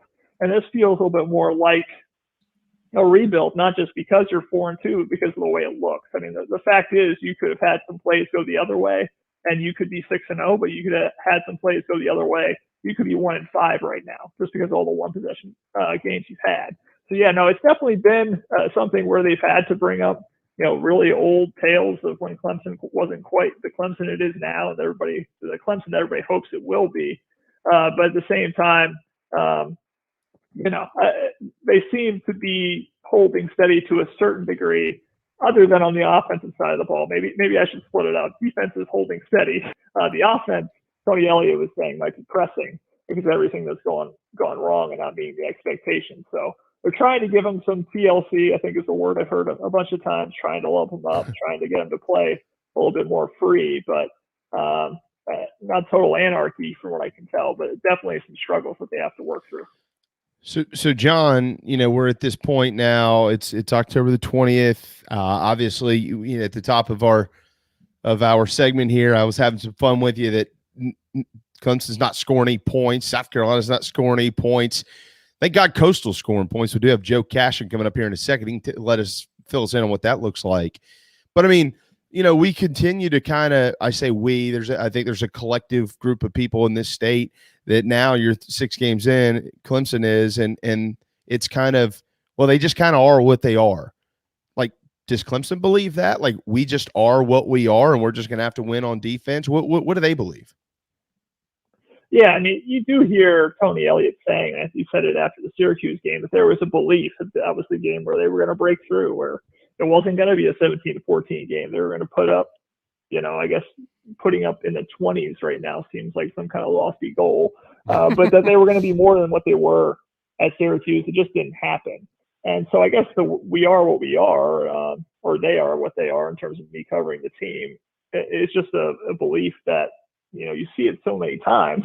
I mean, you could think after the Georgia game, okay, that's just a really great defense. All right, Georgia Tech, they're just still figuring things out. Boston College, they get over 400 yards. They still only score 19 points. After a while, you are kind of what you are in terms of what you're producing on the field until you show otherwise. And so I do think within the locker room, there is a hope that, a Joe makes a block and Davis Allen can run for 15 yards instead of a -2 loss, that there isn't a snap over the head of DJ Uyunglele with a 1st and 10 at midfield, that these things can be cleaned up. Justin Ross doesn't, drop a wide open pass, at the very beginning of the game. That could have been a huge gainer and possibly, lead to a touchdown there. You can clean these things up. They can actually, look more like a functional offense. But at this point, just as an outside observer, it just becomes harder and harder to believe it's going to happen when week after week it doesn't. But I totally understand the frustrations of the fan base. I mean, it's just not what they're used to watching. It's hard to watch growing pains. I mean, that's why it's a pain. It's painful. But there is hope that maybe this is an inexperienced group. The more experience they get, the more they clean things up. And maybe there's kind of a breakthrough. And that's what they keep talking about inside the locker room. But it's kind of not sure that it's going to arrive until it actually does, I would say. John, I don't know about you, but when I saw, and I actually saw it from your tweet in the post-game presser, what Elliott said about, and retweeted, about the thought coming into the game that it was going to be a breakout, and then that's what happened, and back to the drawing board. I thought that was one of the more eye-opening comments that anyone on that staff has made, even going back to the offseason. What the group of you beat writers, the ones covering the team on a day-in, day-out basis, what's some of the looks that's being exchanged in the press box as you're watching this day in, day out, Saturday in, Saturday out? I mean, is there still surprise when you're seeing these struggles on the field, or is this a realization of, yeah, okay, here we go again? Yeah, I think it's less surprise. And like I said, you've kind of come to expect these things. It's kind of, I don't know if you roll your eyes or what it is, but, when the snap goes over the head or Justin Ross drops the ball, it's just, you think you're on the precipice of something about to happen. And then it just doesn't happen. And you're like, well, this is what it is. This is what we've seen. You're not totally surprised anymore. But at the same time, you cover sports. I don't want to sound corny or anything, but you cover sports because it's the unexpected can happen. And, at this point, the unexpected is that Clemson's going to score more than 21 points in a game.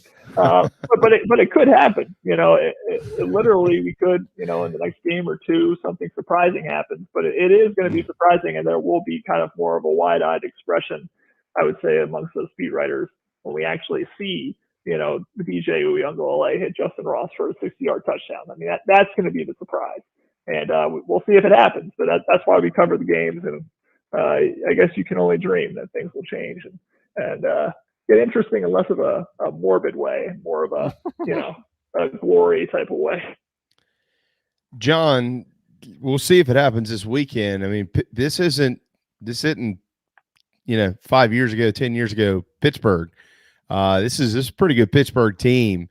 And I think that a lot of folks, and I would include myself in that, have had to figure out how to wrap our head around this over the last week that, wait a second here, Clemson is going to walk into a game in the ACC as a true underdog. I don't care where it's played against, and who, that's who now? That's Pittsburgh?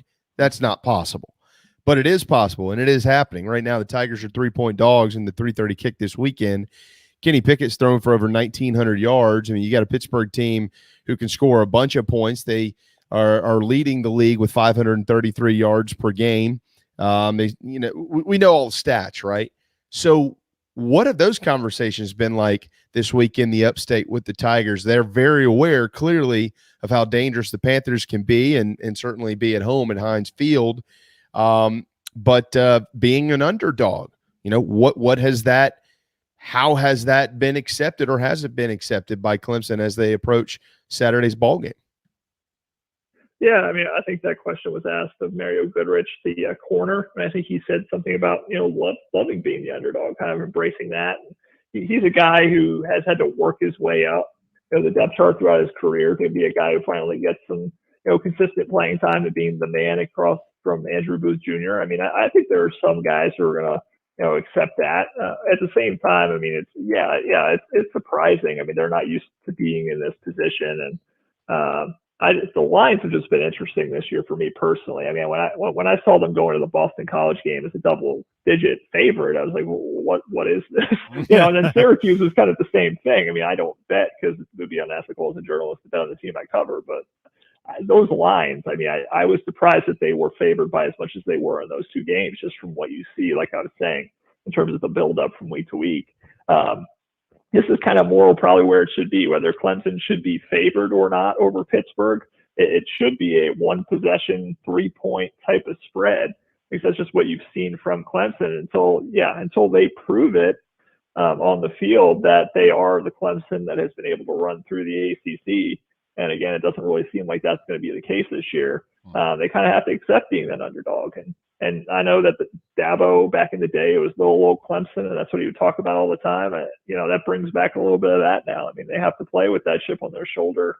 I don't know if it's an inferiority complex or what. I don't know how possible it is to have that, coming off of 6 straight CFP appearances. But, maybe there is a little bit more of that for them going into this game now, being an underdog for the first time in a really long time.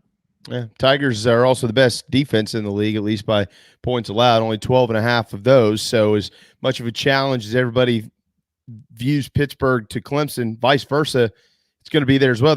All those points they've scored this year, they haven't had to do it against the Clemson defense.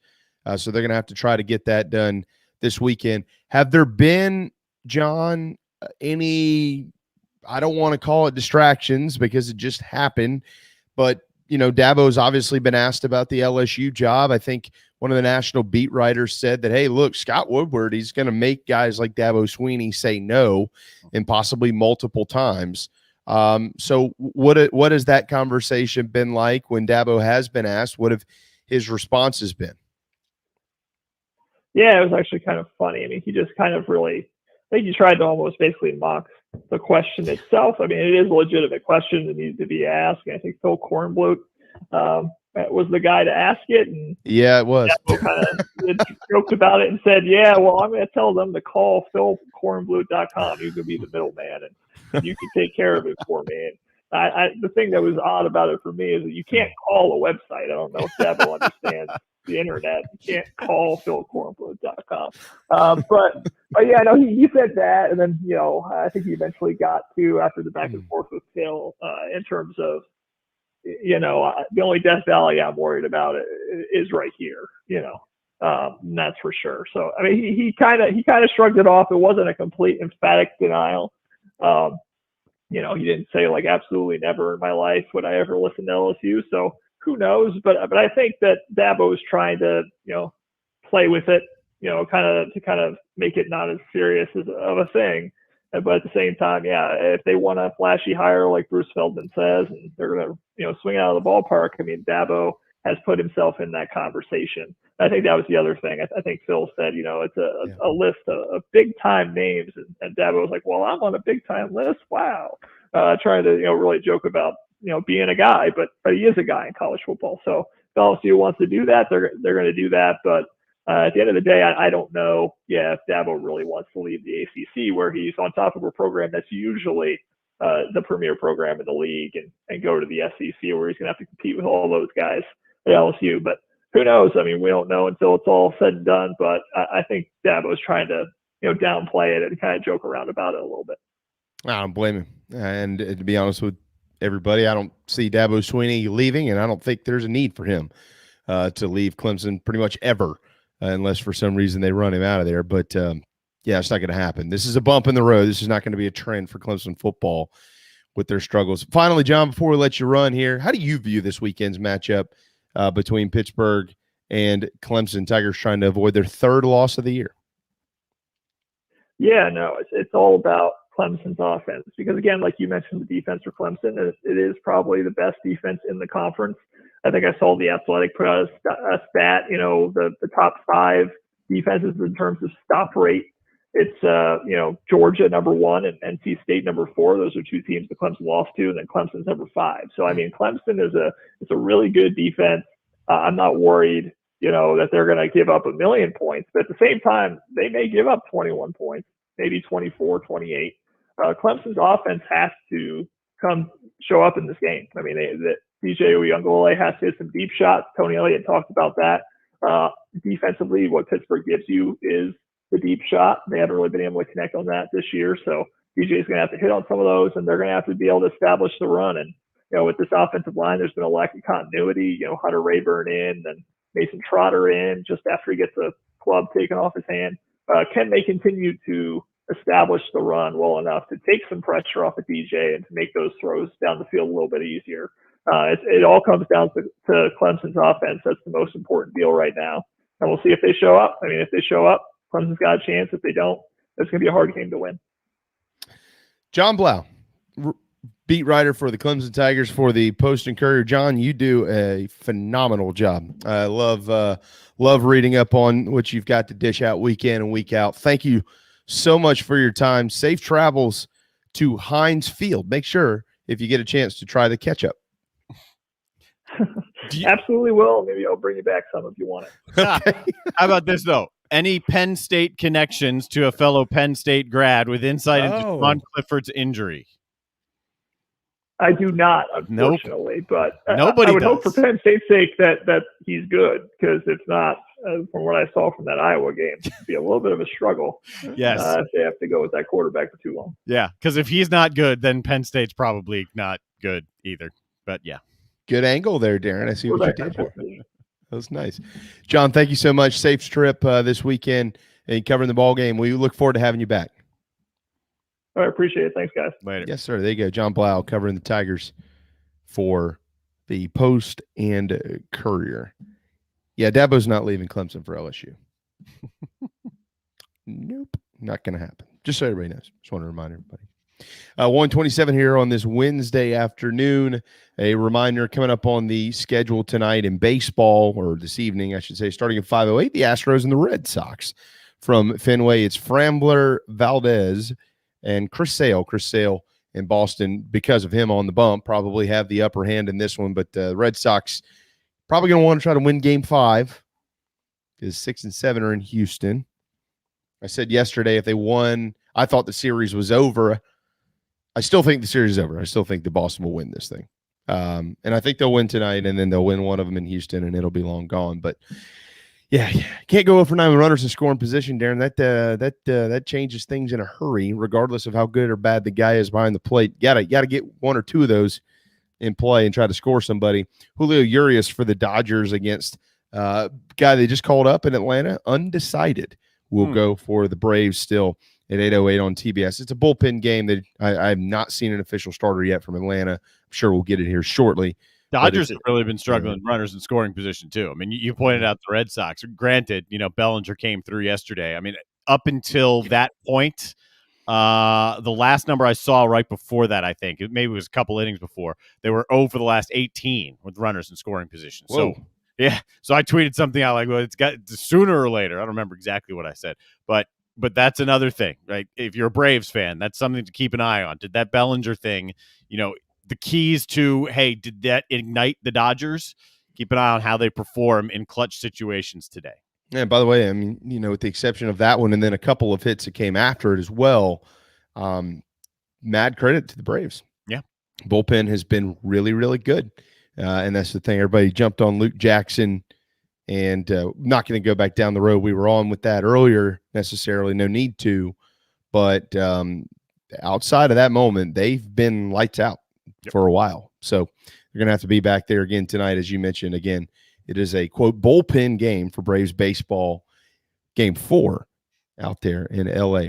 Coming up tomorrow night in college football on the agenda, 7:30 on ESPN from Gerald Ford Stadium in Dallas. It's Tulane. Man, what a tough year they've had. They're 1-5. The whole hurricane displacement thing almost had a chance to beat Oklahoma. A couple of other programs, but they haven't. They have 21st ranked SMU, who's 6-0, 2-0 in the American against 7:30 kick tomorrow night. Charlotte, they've got Florida Atlantic.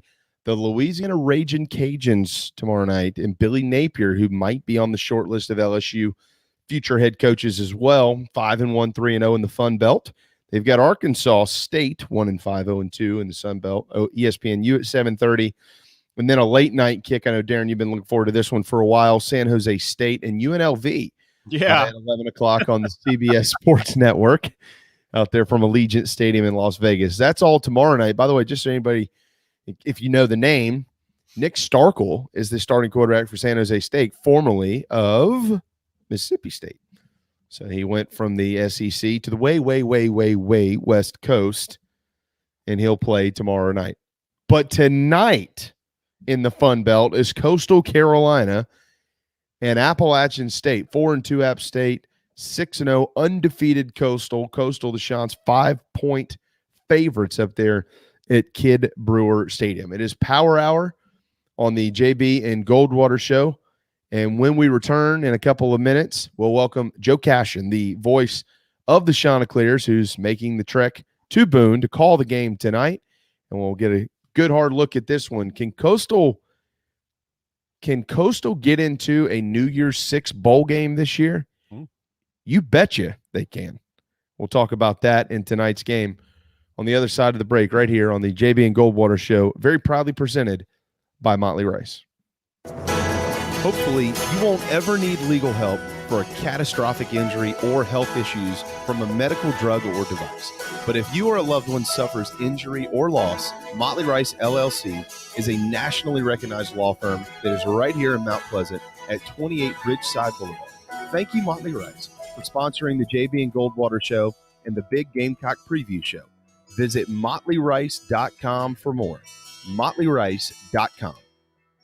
This is Mike Mazzell for Stokes Volkswagen on Ashley Phosphate Road. You know what happens when you sell record numbers of new vehicles? That's right. We take in record numbers of local trades. Despite what the news is saying, quality pre-owned vehicles really aren't that hard to find. You just need to know where to look. Stokes Volkswagen on Ashley Phosphate and on the web at StokesVW.com. We've got over 1,200 pre-owned cars, trucks, SUVs, and all at a fraction of the price when new. Every vehicle has been inspected and reconditioned, many with the balance of factory warranty. Best of all, at Stokes Volkswagen, you don't need perfect credit to get approved for a quality pre-owned vehicle. And we'll take any trade in any condition, even if you owe thousands more than it's worth. Don't forget, we'll buy your car even if you don't buy a car from us. You're going to love our pre-owned selection, I guarantee it. So come see us today at Stokes Volkswagen on Ashley Phosphate or StokesVW.com. Peace and love at Stokes VW.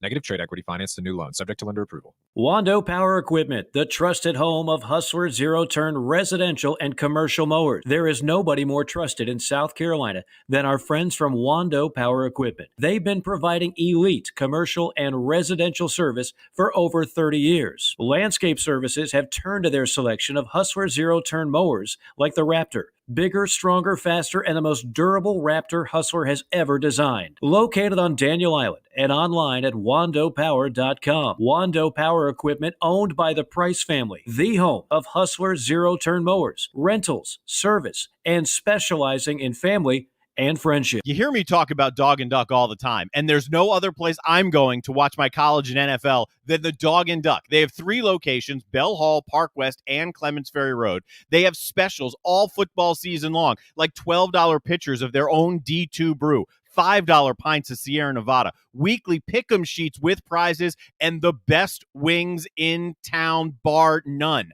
For all your football, college, and NFL, the Dog and Duck, Clements Ferry Road, Bell Hall, and Park West. Okay, what's going on today, huh? Anything to talk about? All right, greetings and a good Monday afternoon. Greetings and a good Tuesday afternoon. Greetings and a good Wednesday afternoon, and welcome aboard. All right, greetings and a good Thursday afternoon. Greetings and a good Friday afternoon, and welcome aboard.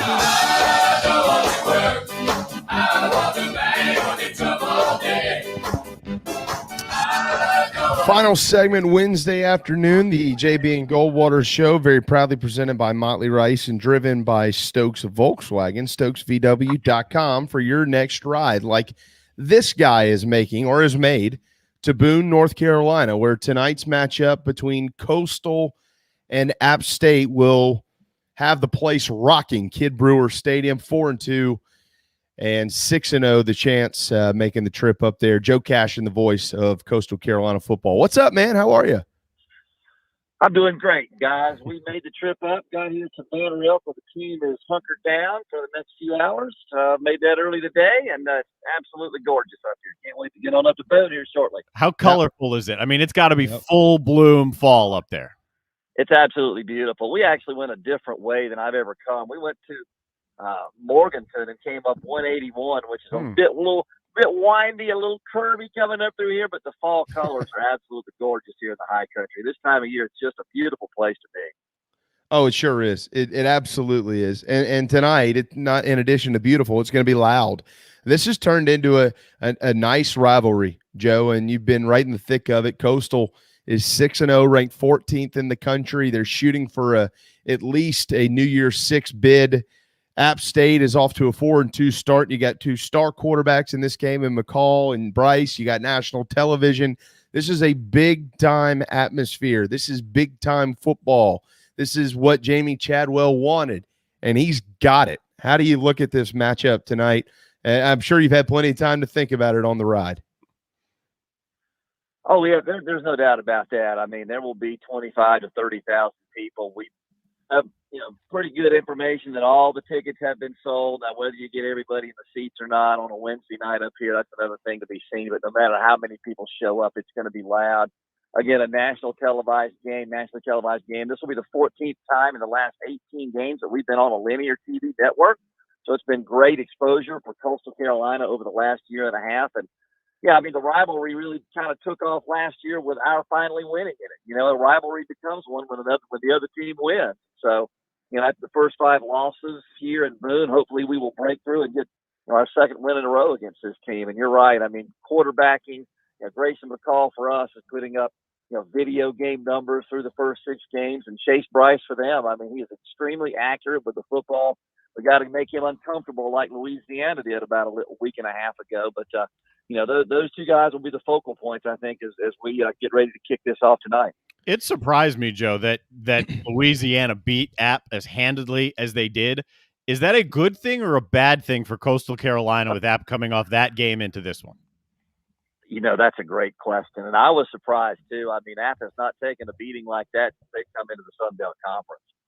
That was kind of jarring to watch that and to see that, how easily Louisiana was just able to put them away. And, of course, App didn't do themselves any favors with 4 turnovers and, 0 for 11 on third down conversions. That's not the recipe to win.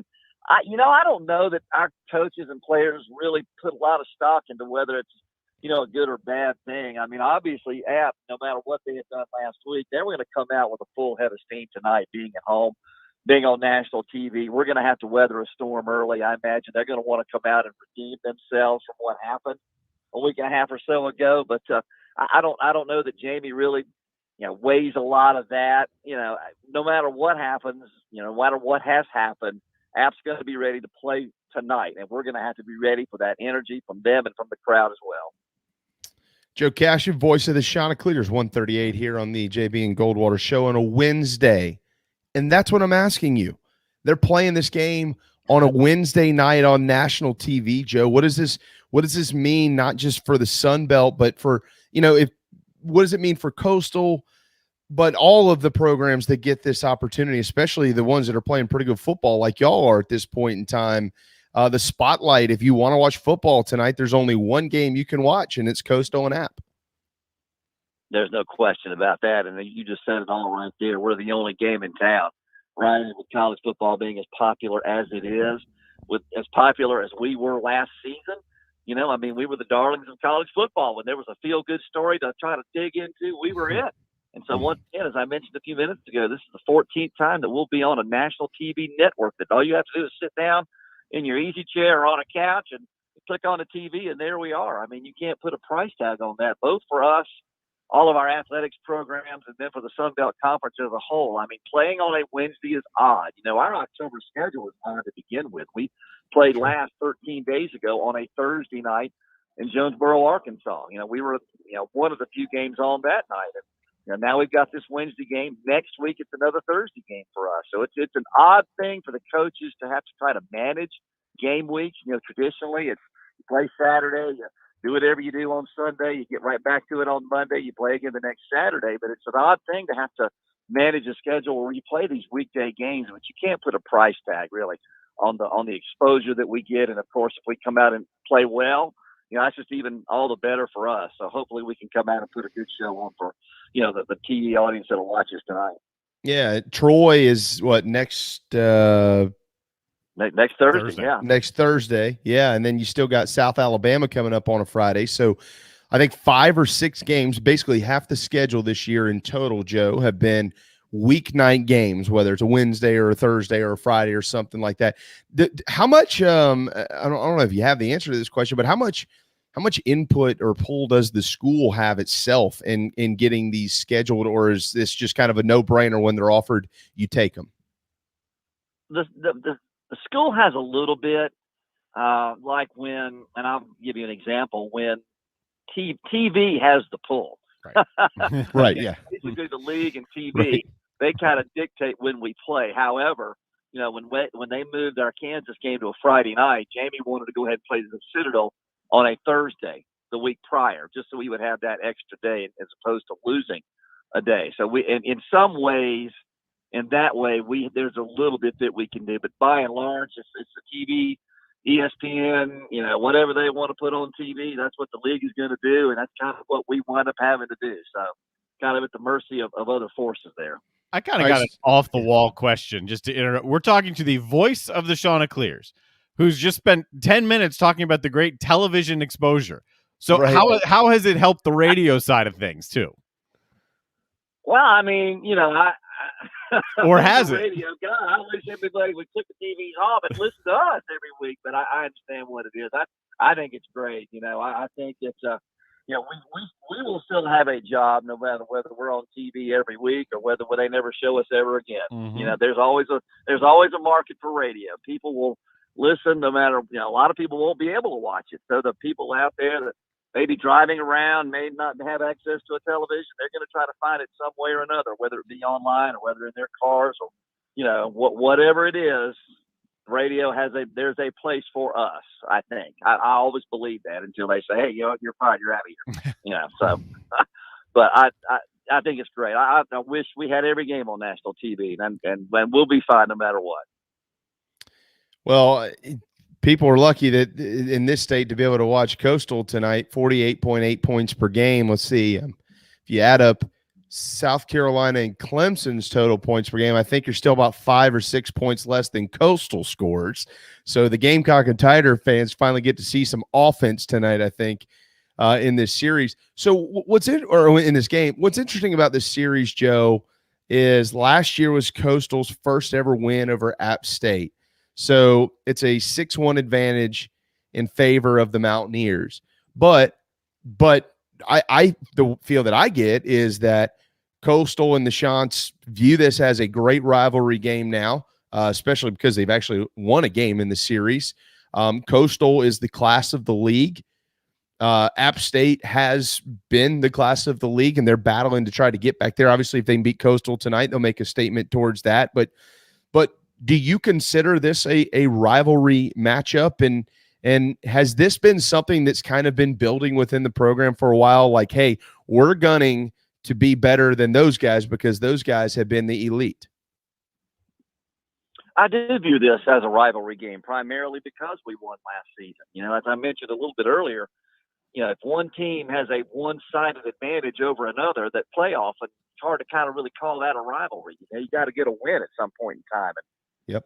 We finally were able to break through in Conway last season, 34-23.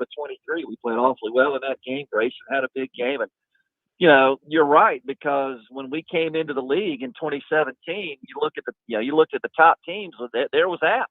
When they came in back in 2013, 2014, it didn't take them long to take over the league, win a bunch of conference championships, go to bowl games, and win every bowl game that they've ever played in, which they've done. So to be the best, you've heard this a million times, right? To be the best, you got to beat them. You got to figure out how to get to where they are, get to their level, get the kind of athletes that they have, get the infrastructure that they've got, get the momentum and the culture of your program the way it needs to be. And I can't say enough about what Jamie Chadwell has done on all of those fronts, to get things right in the locker room, to get our kids' mindset to where, hey, you want to beat Appalachian State, you're going to have to go out there. You're going to have to go beat them. You're going to prove it on the field that we're better. And last year we did that. And, that momentum has just carried over into 2021. And, you mentioned our offense. Yeah, I mean, we're pretty good on that side of the ball. We get things rolling offensively tonight. I really love our chance to make it back-to-back and really kind of validate what we did last year. Yeah, I mean, you have 4.5 hours to get hydrated. So make sure you are, so you can call all the points going up and down the field tonight. So football, Joe, as you know, I know you're such a student of the game in addition to being a voice for the game. There's been a lot that has happened over the last few years that has really changed football. Not just officiating, but we're seeing conferences change. We're about to see a playoff change and format and all different. There's always change. It just continues to evolve, all the transfers and things like that. But I feel like Coastal Carolina is as vulnerable as just about anybody in the middle of all of that. And here are my reasons. Because of the transfer portal, Coastal Carolina, although not in a Power 5 league, has really good players. And I feel like that is a place where Power 5 type programs, good ones, would look and say, man, let's try to cherry pick a kid or two from them. Jamie Chadwell is on a lot of coaching lists. Coastal Carolina is an up-and-coming university that's been very successful athletically. Maybe there's an eventual change of moving to a different conference. Like, this is a place where change might just be inevitable in multiple different ways. What do you think about those comments? How do you view that since you're in the middle of it? Well, the only thing that's, constant in life is change, right? And you've got to be adaptable to whatever's coming down the pike. And, certainly it's talked about, I think with our fans and other people that, you're concerned that bigger, quote unquote, bigger Power 5 programs might take a look at some of our guys and say, hey, we could use that guy. We could use this guy. Let's see if we can get these guys. But, after last season, Jamie kept everybody. I mean, that was pretty remarkable that no one left. And I think that speaks a lot to the culture that we have going on right now. But I mean, eventually, to say that it's never going to happen would be pretty naive. But, we're in a good spot with what we've got going on in terms of who's leading our program, the kind of kids that want to be here. I mean, they want to be here. They want to be a part of this. And as long as Coach Chadwell and his staff are here, as long as this culture and this infrastructure is here, I think we're going to be fine. Honestly, clearly the transfer portal has been, that's a huge game changer for everybody. I mean, everybody's looking to there to see, okay, I need a DN, I need a linebacker, I need a wideout, I need a running back, and let's look at the portal and see who's out there. So, we'll go grab this guy, we'll go grab that guy. But I think so far for us, it's been good. We've had, we've been able to stay constant with what we're trying to do, with what Coach Chadwell and this program wants to do to get to the top of the Sun Belt Conference. And you mentioned that, we've got all of this, the tectonic plates shifting in terms of teams going to this conference, teams going to that one. I mean, we've got the 6 teams headed to the AAC. We might get a couple of new teams in the Sun Belt. So again, the only constant in life, and no matter whatever you're talking about, is change, and you got to be ready for it. You got to be ahead of the game because it's coming. Hey, I got news for people. This is a good league. For those that haven't noticed, this is a good league, and could very well be the best football group of 5 league when all of this shakes out. That's exactly right. That's where I was going with this, Joe. Before we get you to kind of break down the game tonight, Coastal, they're undefeated, and here's, for those that haven't looked, here's what's left. Obviously, App tonight, and then it's Troy at Georgia Southern, Georgia State, Texas State, and out South Alabama. Darren, I don't know about you, but I certainly don't see a game in which they won't be favored in. That's remaining on the schedule. If this program goes undefeated, Joe, and I'm not going to try to put the cart before the horse. I know you've bought in, right? Hey, we play game to game, week to week around here. But if they are undefeated and they win a conference title, is this a New Year's Six program? Is there a push up there to say, hey, look, playoff committee, you should consider us as well? Absolutely. I absolutely 100%. I think New Year's Six. And again, a lot's going to ride on what Cincinnati does too. Sure. I mean, did they stay undefeated? If they do they actually? I'll believe this when I see this. Do they actually get included in the playoffs? I'm a real skeptic as far as G5 being included in the college football playoff, as the way it's currently constructed. But if we run the table, we go 12-0. We're right there. Absolutely, we have to be in the conversation for New Year's Six, and I hope. And I know that our people would push for that. We would lobby for that. Our league would lobby for that. And we should be right there at the head of the table, right there making the case that, hey, put us in that New Year's Six. We've done everything that we can do. Can't do anything more. We're right there. Well, you can't get to 13-0 unless you're 7-0. And tonight you're going to have to go 7-0 against App State. So you have all the info. You got all the info, man.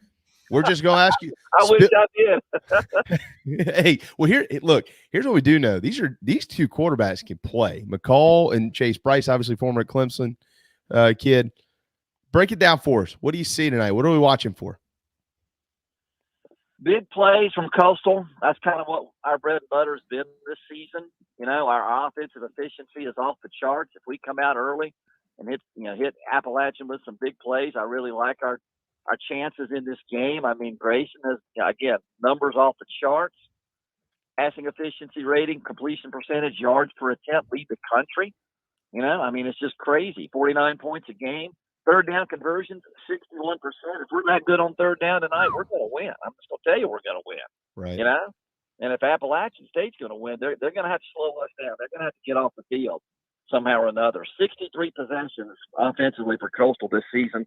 We've had three and outs. So they can't get us off the field. It's going to be a rough night for them. Our side of the, looking at our defense against their offense, Chase Bryce is an effective, efficient quarterback. He completes 66% of his passes. We've got to do what Louisiana did, I think. Got to move him around, make him uncomfortable, make him turn the ball over. They're an outstanding running football team. Cameron Peoples is going tonight. He's an NFL guy. I'm not sure what his status is, but he is an outstanding running back in that zone run thing that they do, that outside zone stuff that they like to do. If they get that on track like they had in the first half last year against us, we're able to kind of slow that down some, then we're gonna be in a real dogfight. I think we'll be in a dogfight no matter what. But I'm just gonna say, I'll say this: if we're at our best tonight, we'll win. We're at our best. We're playing the way we played all season long. I like our chances to win this football game. What did Buffalo do to make that game the only time you've really been pushed this year? And were you at your best then when they did that? Buffalo probably had the best players along both lines of scrimmage that we'll see this year, maybe with the exception of tonight. They were pretty good up there. Now, admittedly, we didn't play particularly well in that game. I mean, if you saw the game, we dropped 3 touchdown passes. I mean, it was just like, oh, we got it, and then whoop, boom. We drop it. We can't come up with it. We're in the end zone, 3 times or really close to it if we just make the catch. You know what I mean? Mm-hmm. We weren't really – we were challenged late.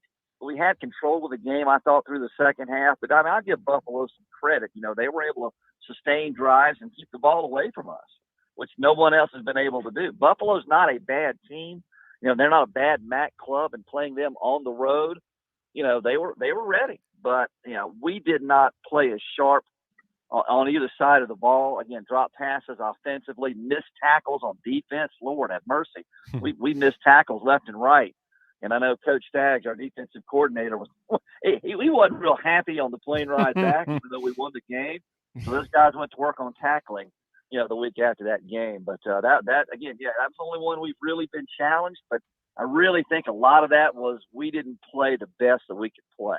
Quite frankly, we clean that stuff up tonight. We don't drop passes. We tackle well tonight. We'll be in good shape. Where would you rather be tonight, Boone, North Carolina, or Buffalo?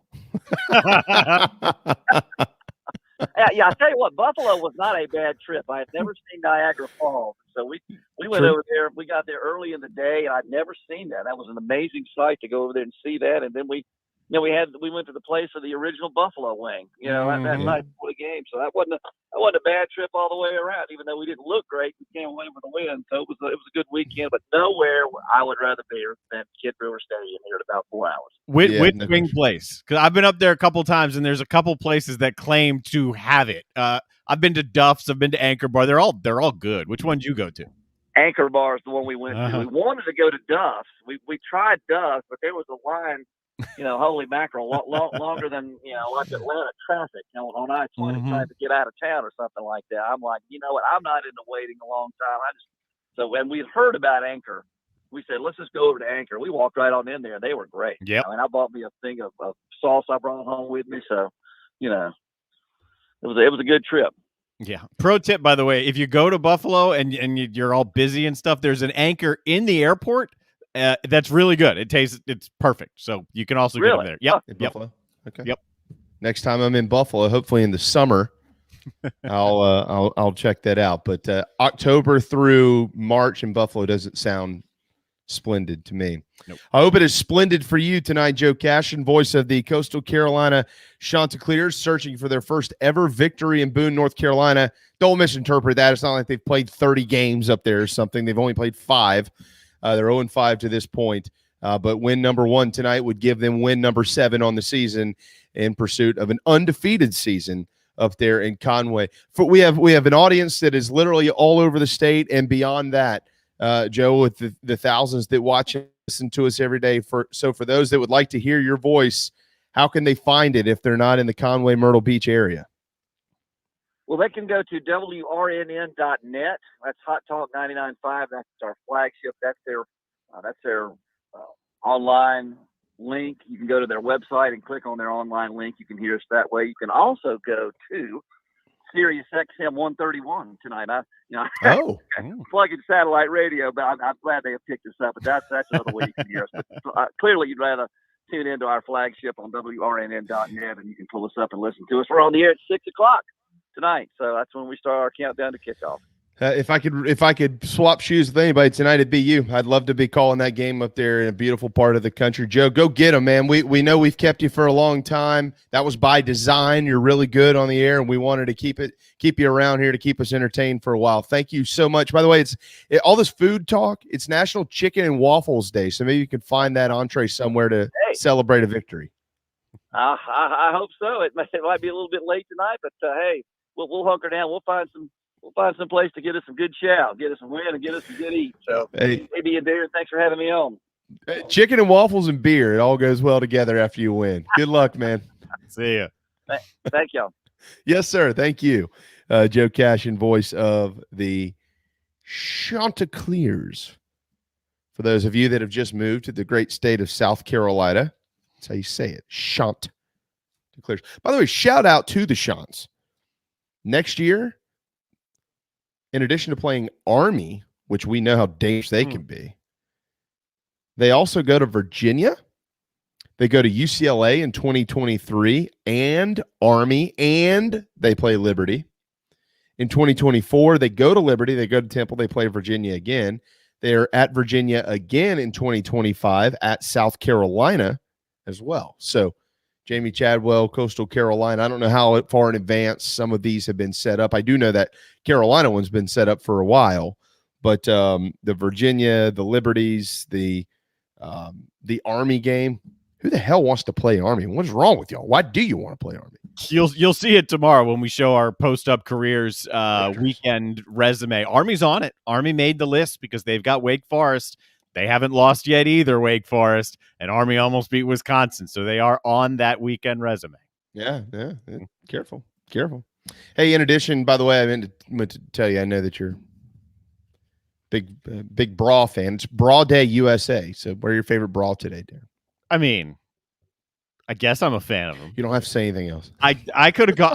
That tongue tied me a bit. I mean, I could have taken that in a lot of different directions. Today, Junior. Oh, man. Thank you to GA Mangus, Jon Blau, and Joe Cashion. That was an excellent list to join us today. We did miss our friend JC Sherbert. JC, unfortunately, and his significant other had to put one of their dogs down today. It was not Red, but that doesn't make it any easier. They had to put one of their pups down today, whom they adopted. So our prayers are with JC and Nat and all their family up there in Chicago. It's always tough, man. That's the worst, as you texted yesterday, Darren. The worst. Again, thanks to GA Mangus, Jon Blau, Joe Cashion. We hope you all have a wonderful Wednesday afternoon. Josh Pate joins us tomorrow at 12:35 in addition to our normal weekly guests. So it's another jam-packed day on the JB and Goldwater Show, very proudly presented by Motley Rice, and we'll see you then.